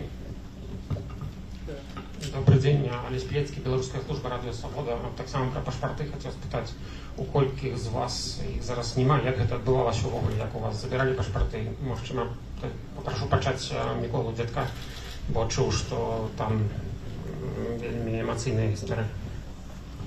У всіх відбувалося, я можливо скажу за всіх, абсолютно однаково. Тобі ніхто в турмі не дає паспорт, і він за тобою просто їздить у особистій справі. І коли нас передали на границю, оказалось, що якогось здивлення просто ні у кого цих паспортів не оказалося.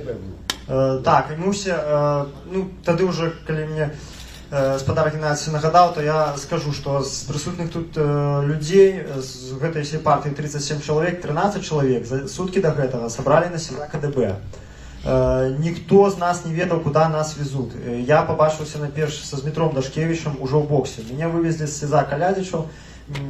Мой термин основный 5 год скончился еще в красовику, на меня там возбуждали новых криминальных справ, и я уже был как подследствие у Калядича. И просто в один день меня привезли, то есть самое сказали сбираться с речами, на сборном пункте мне пронули мешок на голову, закули в каданки и ласточкой повели у машину, отвезли на СИЗА КДБ, там то же самое закрутили эту ласточку и раком, пробачьте за грубость, просто затащили про эти ступеньки у СИЗА КДБ.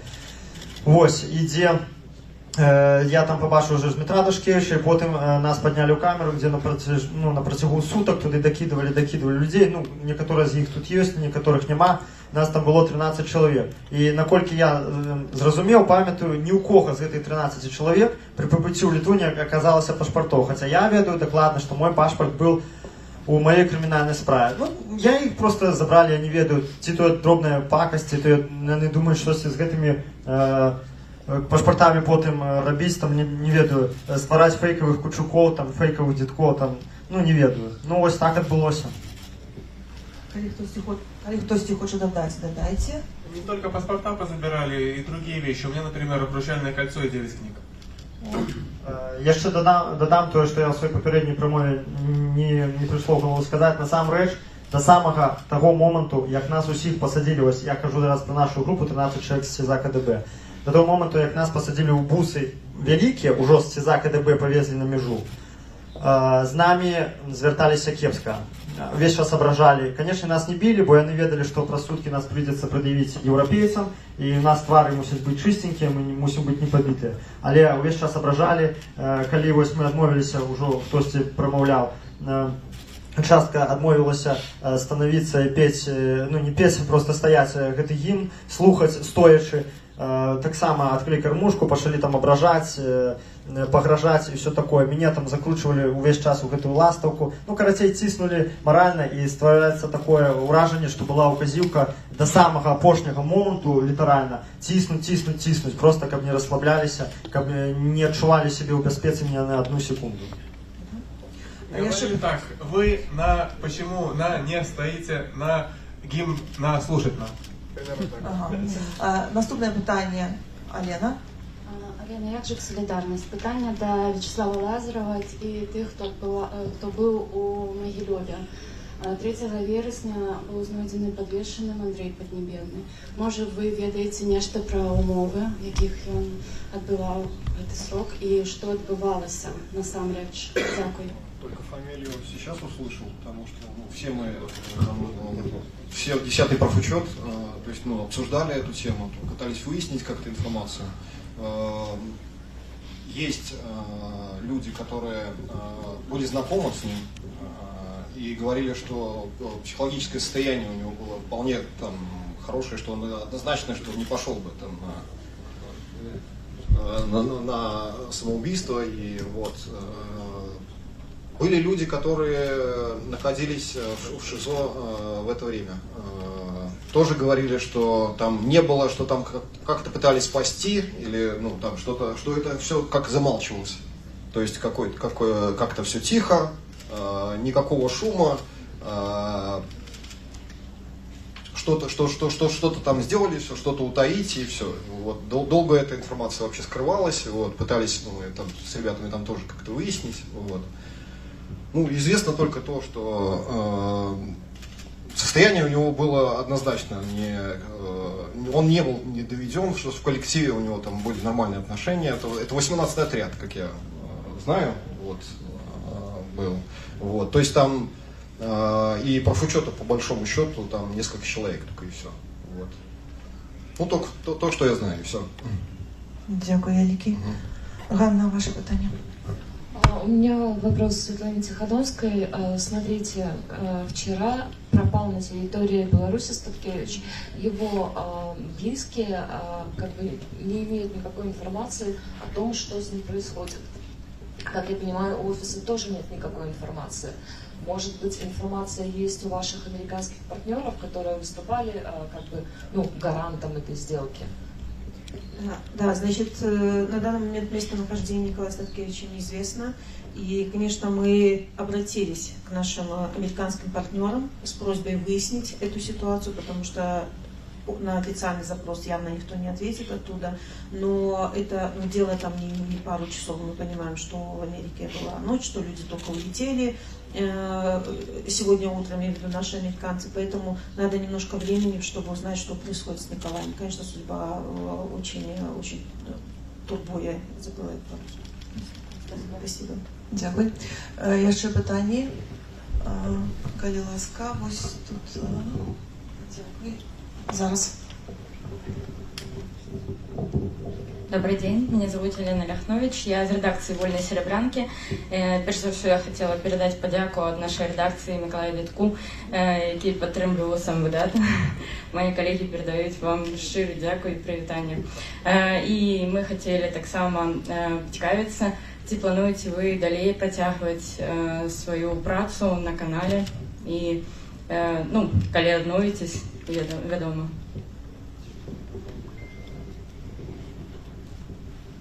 Дякую вам, что памятаете мои заслуги 5-годовой давнины. Так, конечно, я планую узнавіць все свои соседки, як хутка гэта зрабіць атрымаецца, я не ведаю, потому что я еще свои побытовые проблемы не повырашаў, зараз сижу у тых же самых штанах, якіх я позаўчора меня выводили с камеры. И конечно, планую все это рабіць и планую сконцентроваться, мне так падаецца, гэта основное на адукацыйнай дзейнасці. Я еще не глядзеў благосферу, я еще не уяўляю, что собой сённяшняя информацыйная простора уяўляе. За 5 год я цалкам был выключен, хоть я и старался неяк сачыць по газетам, по часописам, по аповедам іншых людзей, што адбываецца. Ну, я хочу перш за ўсё агледзецца. Так, я буду ўзнаўляць свае соцсеткі, планую далей займацца палітычнай адукацыяй беларусаў. Дякую, Микола. Алена? Ще одне питання, і зараз до Ірини і Лариси. У гэтай групе другой, яка легче, чым была у мінулий раз, з 50 чалавек толькі 7 жанчын, з іх толькі 4 беларускія, мы падлічылі. Як вы лічыце, чаму спіс менавіта такі, што так мала жанчын? Гэта раз, гэта пытанне да вас, дзяўчаты, калежанкі. І да Святланы можна размаўлялі з амерыканскімі партнёрамі, каб у гэтых спісах быў нейкі гендерны баланс, таму што гэта нешта неверагоднае адбываецца. Алена, ну, па-першае, канешне, мужчынаў значна больш, чым жанчын. Ну, мы гэта ўсе, на жаль, ведаем. Для мяне, але, ну, ўсё ж такі, канешне, жанчыны, прабачце, мужчыны, мусяць выходзіць больш значная колькасць, бо, ну, гэта наш залаты фонд, і іх трэба берагчы, і ўсё. І таму, ну, вельмі крыўна, я спадзяюся, што наступная партыя будзе там больш наших жанчын вельмі ачараваных і якія там просто чакаюць на гэта выйсце. Ну, я не ведаю, чаму так здарылася. Можа быць, гэта трэба больш асобам, якія адказваюць на складанне гэтых спісаў, складанне групаў. Я не магу дакладна казаць, але гэта вельмі сапраўды крыўна. Ну, я ж таксама не ведаю, насамрэч. Адзінае, што дзяўчаты нам распавядалі, што 21 жніўня прыязджалі супрацоўнікі губазіку і размаўлялі з 4, ну, як мы называем, далебоямі. То есть дзяўчаты, у якіх вялікія тэрміны. І яны ім паабяцалі, паведамілі, што памілочны працэс працягваецца, што будуць вызваляцца. Ну, а яны как-то зразумелі, дзяўчаты, што іх вызваляць, вот как-то так. І агучвалось такое месяц, маўляў, месяц ці ў кастрычніку, вот как бы, што, ну, они не сказали, ну, просто мы вас вызвалим, но вот это упершыню яны іх выклікалі, і упершыню размовы і паведамілі пра этот паміловачны працэс, што он будзе буйны, больш шырокамаштабны, чым быў летась. І неяк так, вот адзінае, што я ведаю. А шукаць логіку у дзеяннях улады справа марная, бо яе там няма, бо там, што левая пятка захоча, такое адчуванне, і ўсё па-рознаму іх бывае. Вось, потому што ж, ну, былі траншы, калі летась выпускалі, так былі траншы, калі там, сколькі, 17 жанчын і некалькі мужчын, да, то есть там зусім прапорцыі былі іншыя. Ну, карацей, вось, то, што я ведаю. Конечно, з нашага боку мы можем поставить такое пытанне перед нашими американскими партнерами. Я хочу сказать, что до апошняга моменту спісы не ведаюць нават наши партнеры. То бок ён складаецца на тым баку, вы ведаеце, што ёсць розныя спісы палітвязняў, ёсць асобныя жанчыны, ёсць асобна ў цяжкім стане, інкамунікаду і так далей, але ж канчатковы спіс, ну, вырашаецца недзе там. Тут я думаю, што паўплываць ці даваць нейкія асобныя імёны, гэта, як сказалі, справа марная. Таму мы перададзім, канешне, просьбу, але ж мы не разумеем, што не ўсё вырашаецца толькі нашым бокам. Дзякую. Святлана, ось туди, каля ласка, мікрафон, і Святлана задасть питання. Дякую. Хотела б запитатися у Миколи Дзядка про лёс одного полізнявольного. Його зовуть Зміцер Кубаров. Напевно, ён сидел з вами в одной колонии. Поступила информация, что несколько дней тому он трапил с ШИЗа у шпитале. Это все, что про его на теперешний час вядома. Ці можете нечто распавесці? Дякую. Так, со Зміцером Кубаровым мы сидели разом, только не у колонии, а у крытой, у гарадзенской турме. У нас атрымоўвалася час ад часу стасавацца. Скажу так, апошні раз, калі я з ім стасаваўся, гады 1,5 таму, я не могу сказаць, каб ён знаходзіўся прямо ў нейкім кепкім стане. Менш, чым 1,5, між годам і 1,5 гадамі. Ну, трэба сядзець падлічваць. Я не могу сказаць, каб нешта кепскае з ім было, каб ён там быў прыбіты, придушены морально. Не, все было нормально, але ўжо пазней, зараз уже, калі я ехаў у Беларусь, хлопцы рассказывалі, што былі ў яго пэўныя псіхалагічныя праблемы. Калі трапіў у ШИЗа ў шпіталь, Па маёй практыцы часцей за ўсё гэта альбо чалавек вельмі моцна ўскрыўся з нейкай прычыны, альбо вельмі часта такая хвароба это здарэнне у зэка, это прабадная язва страўніка.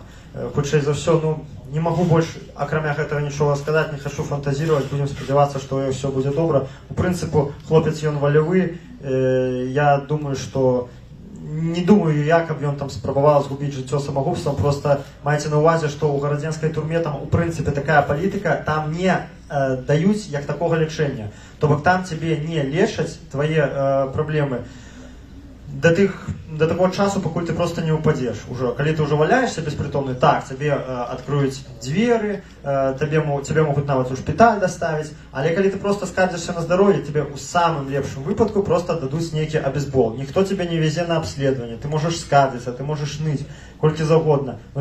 Класічная фраза, якія яны любяць там, ну, это я конкретно казаў, і мне конкретно адказвалі, это я не выдумаю. Там, доктор, у мяне баліць голова. Яны кажуць, голова не задница, побаліць і перастане. І закрываюць кормушку. Ну, это просто класіка, і такое адбываецца ўвесь час. Гэта конкретно на гарадзенскай турме такое стаўленне. Не трэба думаць, што гэта халатнасць нейкіх асобных дактароў, гэта палітыка кіраўніцтва турмы, адміністрацыі. Яны лічаць, яны шчыра ўпэўнены, што яны такім чынам змагаюцца са злачыннасцю, што яны такім чынам падтрымліваюць Конституцию. Федоровичу, по вам видно, что состояние вашего здоровья очень сильно ухудшилось с момента, как вас забрали. Не дождутся.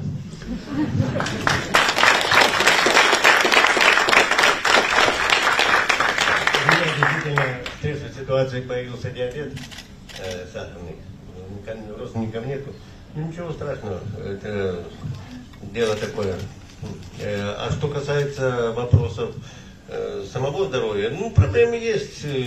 Конечно, там не помогает колония в этом, но я скажу, что она и не мешает ухудшаться здоровью. Так что все нормально. Дякую. Наста Рух дає ще одне питання. Я хочу дополнить. Значит, под как раз Бобруйской колонии идет сплошная тенденция политичных забирают и сильно, и много, и за какие-то 3,5, как это в доллары перевести, донат за какой-то 7 годов, 5 годов, вот неделю, 2 назад вот поприходили хлопцы с такими вот строками за какие-то донаты, за 1,5 евро. Вот. И сплошь и рядом идет отправка на крытку. То есть это все в тюрьму с колонии. Этих, значит, политичных. Это новые в Бобруйске приходят, так? Да, это вот вновь прибывшие, свежие все это. Такие сроки большие дают и беспощадно на крытку уходят. Наста, ваше питання. Так, я хотела спытаць, напэўна, Ірына, Ларысы, может быть, вы штосьці больш чулі і пра Калеснікова, і пра Андрэеву, і пра Золатова, мы зусім пра іх нічога не ведаем, может быть, вы ўсё ж такі перасякаліся, можете штосьці расказаць. І зноў жа да іншых таксама, может быть, вы там з Віктарам Бабарыкам хтосьці штосьці пра яго чуў, так? Можете данесці нейкую інфармацыю пра тых вязняў, пра якіх, ну, зусім нічога не выходзіць на волю, і вы ўвогуле адзіная магчымасць хоць штосьці свежае даведацца пра гэтых людзей. Марыю я бачила, слухайте, я заблытала, сегодня який день тыдня? Пятница, у середу. Яны ўпершыню за 3,5 гады ёй дазволілі схадзіць у клуб. Яна была там таксама, ну, там собирали 10-ю категорию профулику. Там была и Катя Андреева-Бахвалова, и Лариса Широкова, я, на жаль, там туда не трапила. Марыю я побачила упершыню, и это было такое, ну, як бы радостное відовішча, мне кажу, гляди, и она тогда только вернулась за шпиталя ў Гомле, калі там рабілі операцию. И для меня это был такой радостный день, и я говорю, где, ну, погоршился зрок вельмі. Она говорит, вон яна стаіць. И, ну, я кажу, яна такая ж прыгожая, як раней была. Пасля, на жаль, недзе ў сакавіку 23-го года Маша на 1,5 гады трапила ў ПКТ. І гэта такая установа, адкуль, ну, вельмі кепска даносяцца навіны, але мы ведалі, што яна там. Вось, і мне, калі я не блытаюсь, у верасні 24-го ее увернули на зону у 18-й атрад, где она весь час была. И там як бы туды не пускаюць 10-ю катэгорыю прафуліку, ну, абмежаваны колькасць людзей. Але ў апошні час, як мы назвалі, там робяць такія камандзіроўкі. Напрыклад, Марыну Золатаву пераводзілі, мне падаецца, на 2 тыдні у 9-й атрад. Мы кажам, у камандзіроўкі паразмаўляйце з Марыяй, можа даведацца і пра стан яе здароўя, пра ейныя думкі. Таксама Кацярына Бахвалова таксама была пераведзена са свайго атрада на месяц у 18-й атрад да Марыі Калеснікавай. Вось, і, ну, як бы кажуць, усё з Машай цяпер усё добра. І мне падаецца, на мінулым тыдні Машы рабілі такі кінапаказ пад адкрытым небам. Была некая добрая меладрама, туды прыходзіла таксама Марына Золатава, Кацярына Бахвалова, Маша Калеснікава, яшчэ 2 дзяўчыны з нашай катэгорыі прафуліку. Пад адкрытым небам былі пасцелены маты, далі пледы, гарбата, нейкія прысмакі. І дзяўчыны проста вось так праводзілі час, і яны кажуць, гэта было штосьці неверагоднае. Можна было на гэты час забыцца, дзе яны назіралі за зоркамі і гэтак далей. Вось. Кацю, на жаль, мы з Кацей былі на розных зменах, і там як бы забараняецца нейкія стасункі з другімі зменамі, з другімі атрадамі падтрымліваць. Але, на шчасце, недзе там за месяц, мне падаецца, Кацярыну перавялі ў мой лакальны участак, як гэта кажуць, і мы нарэшце з ёй маглі абняцца, паразмаўляць і гэтак далей. Усё добра з нашымі дзяўчынамі. Адзінае, чакаем, конечно. Расскажи про Катю, калі нас яшчэ про Катю. Про Кацю Бахвалову. Яна, яе вельмі файная, такая заварожлівая усмешка.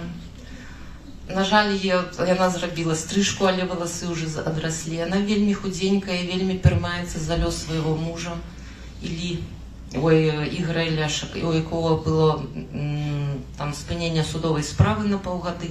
Яна, не знаю, там, можа, хто падкажет, які там был вынік был по суду у Ігора. Працягваецца. Ну і, канешне, Кацярына пераймаецца за стан здароўя сваёй маці, але таксама трымаецца ее, ну, апошні час і на такім уздыме, і все гэты, ведаеце, абдымашкі, гэтай добрай навіны, это ўсё добра падтрымлівае, надае сілаў і надзеі, што гэта ўсё хутка скончыцца. Але яна такая же файная, але, ну, просто схуднела, вельмі схуднела наша Катя. Ну, може, я ще пару слов скажу, просили про Золотову сказать, так? Я Микрофон, Лариса, микрофон. Я здесь... Так, почекайте зараз там. Может, я без микрофона? Я здесь сидела. Нет, там трансляция, там же нас слушают люди. Значит, я с Мариной Золотовой мела гонор познайомиться, ведала про яе толькі по публікацыях, яшчэ як была на волі, і калі я трапіла з ёю адзін абрад, я была вельмі рада. І ў яе ўсё добра, наколькі гэта можа быць добра ў турме, яна здароўе норм, яна чытае, яна займаецца таксама фізкультурай там у локальным участке, як гэта дазваляе. І што яшчэ? Яна ў добрым такім маральным стане, яна такі вельмі спакойны тэмперамент, і яна мае аўтарытэт у атрадзе, і дае таксама карэктнае стаўленне і з боку мясцовага актыву, там Захозіны, старшыні, начальніцы атряда.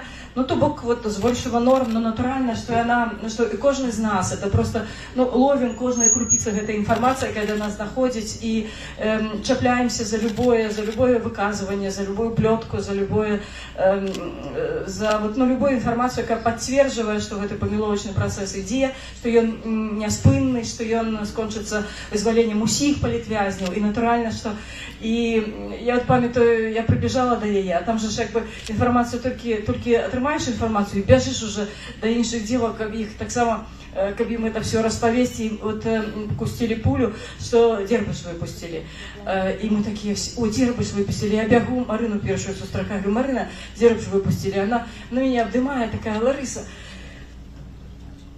Гэта ж здорово, і ну, я разумею, просто мы разумелі, мы усведомлялі, што ну, калі выпускаюць там людзей з невялічкімі тэрмінамі, это адное. Калі пашлі дальнебоі, гэта вже вот пра гэта, што всіх выпусцяць, таму што дальнебоі гэтай дальнебоі.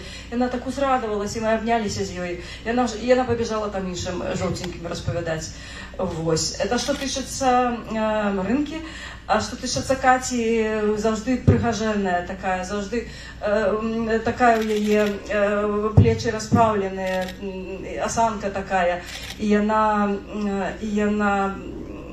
адзінае, што вот былі ў яе іншым разам, вот, асабліва да вось гэтых паміловачнага двіжа моцнага, так?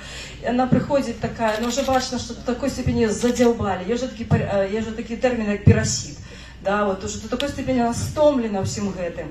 И, здаецца, и не чапляются до яей, там, и не чмурять, и не зекаются навмысленно, ничего, просто вот сядзіць, но уже от простого сядзення уже просто дах едзе. И вот она вот просто, вот так вот долу в очи робіць, вот, Лариса, я так стомилась, я 5 гадоў уже сижу в этой колонии, и мне так тяжко. Ну, але, конечно, то, что зараз адбываецца, это дае нам просто такую неверагодную надзею. У нас там навогул там все выделились, як я называю, еврооптимисты, европессимисты. Есть категория людей, якія верят в заканчэнне тэрміна, а есть категория, якія моцна вераць у памылку. Але зараз я думаю, что фракция еврооптимистов там павялічылася. И, конечно, ну, зараз уже, конечно, лягчэй, потому что есть усведомление, что это конец, что есть вот конец у святло ў канцы туннеля уже все бачны, но есть усведомление, что мы все выйдем, что мы все хутка будем на свободе. Дякую великий. И, напевно, будем скончивать нашу прессовую конференцию. Напевно, я прошу прощения, еще был вопрос про Виктора Бабарика. Я находился, меня зовут Глеб Гладковский, я отбывал, так сказать, находился в ВК номер 1 города Новополоцка. Видел, как его выпустили в первый день с помещения крытого типа, ПКТ так называемое, где он долгое время находился. Он был довольно бледный, похудевший, постройневший. Не сказал бы, что он жутко выглядел, как узник Освенцима.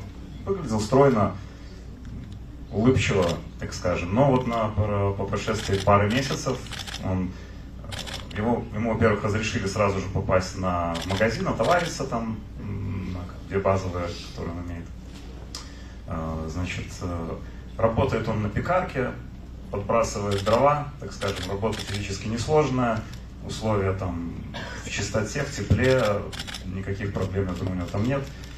Администрация к нему после всех этих вот перемен как-то более снисходительно стала, что ли. Значит, выглядит загорелый, поправился в теле, нормально, так скажем. Выглядит хорошо вообще.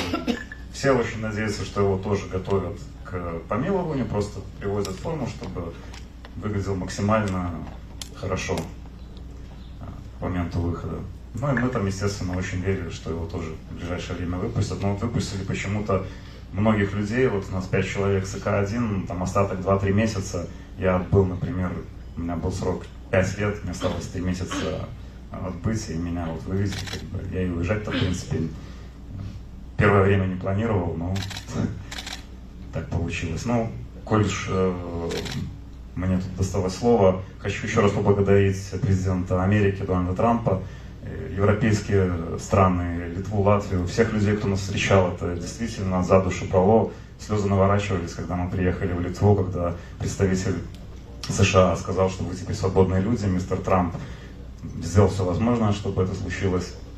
Это действительно было очень приятно, неожиданно. И всем большое спасибо, кто пришел, поддерживает, кто нас сопровождает в Литве, обеспечивает продуктами питания, разместил нас, обеспечил проживанием, телефонами. Это очень, это бесценно просто. Всем большое спасибо.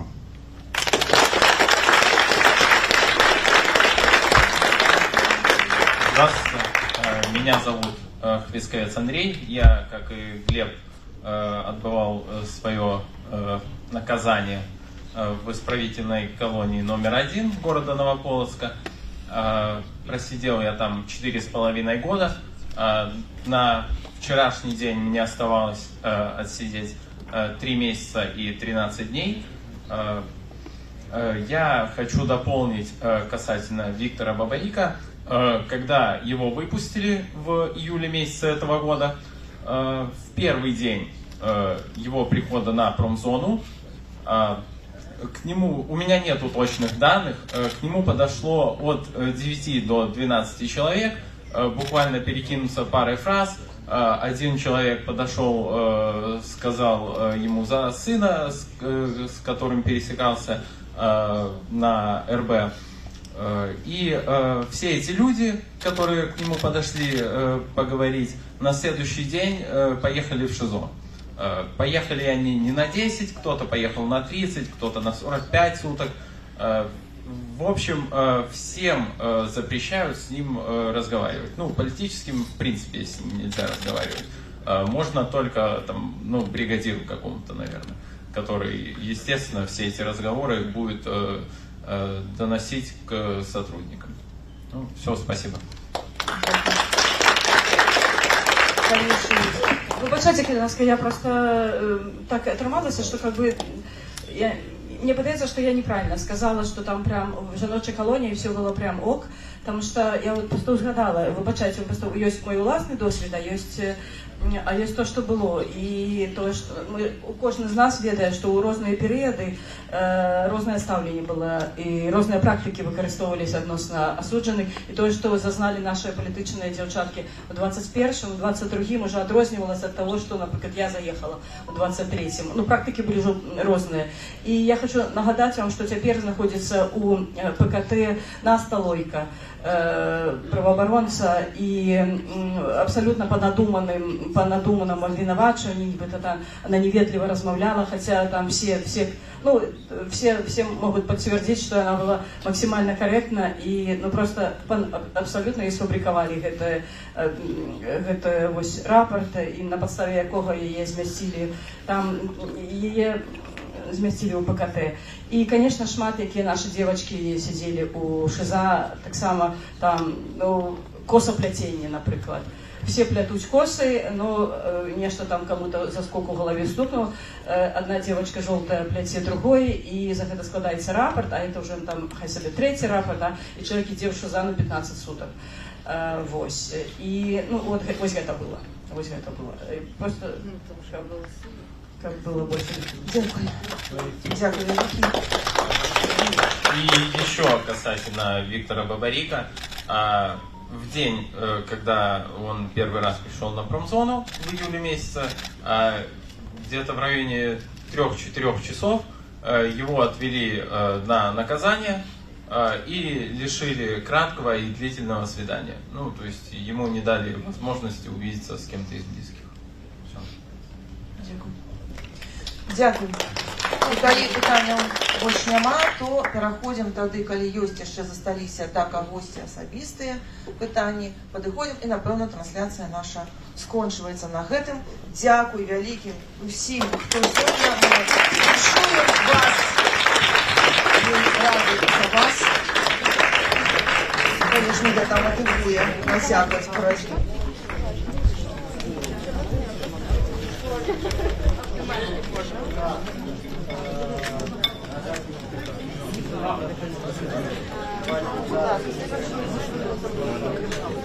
Нет, я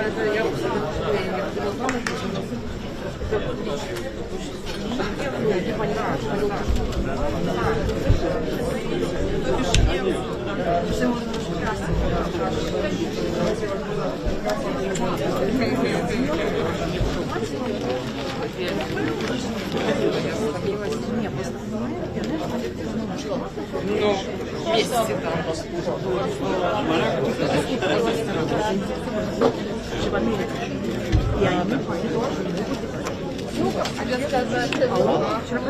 хотела бы больше. Если вам не нравится, я там вот прям не рядом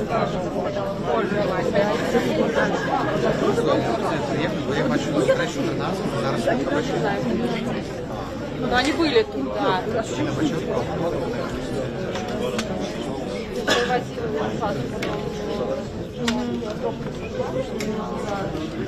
Сводные они.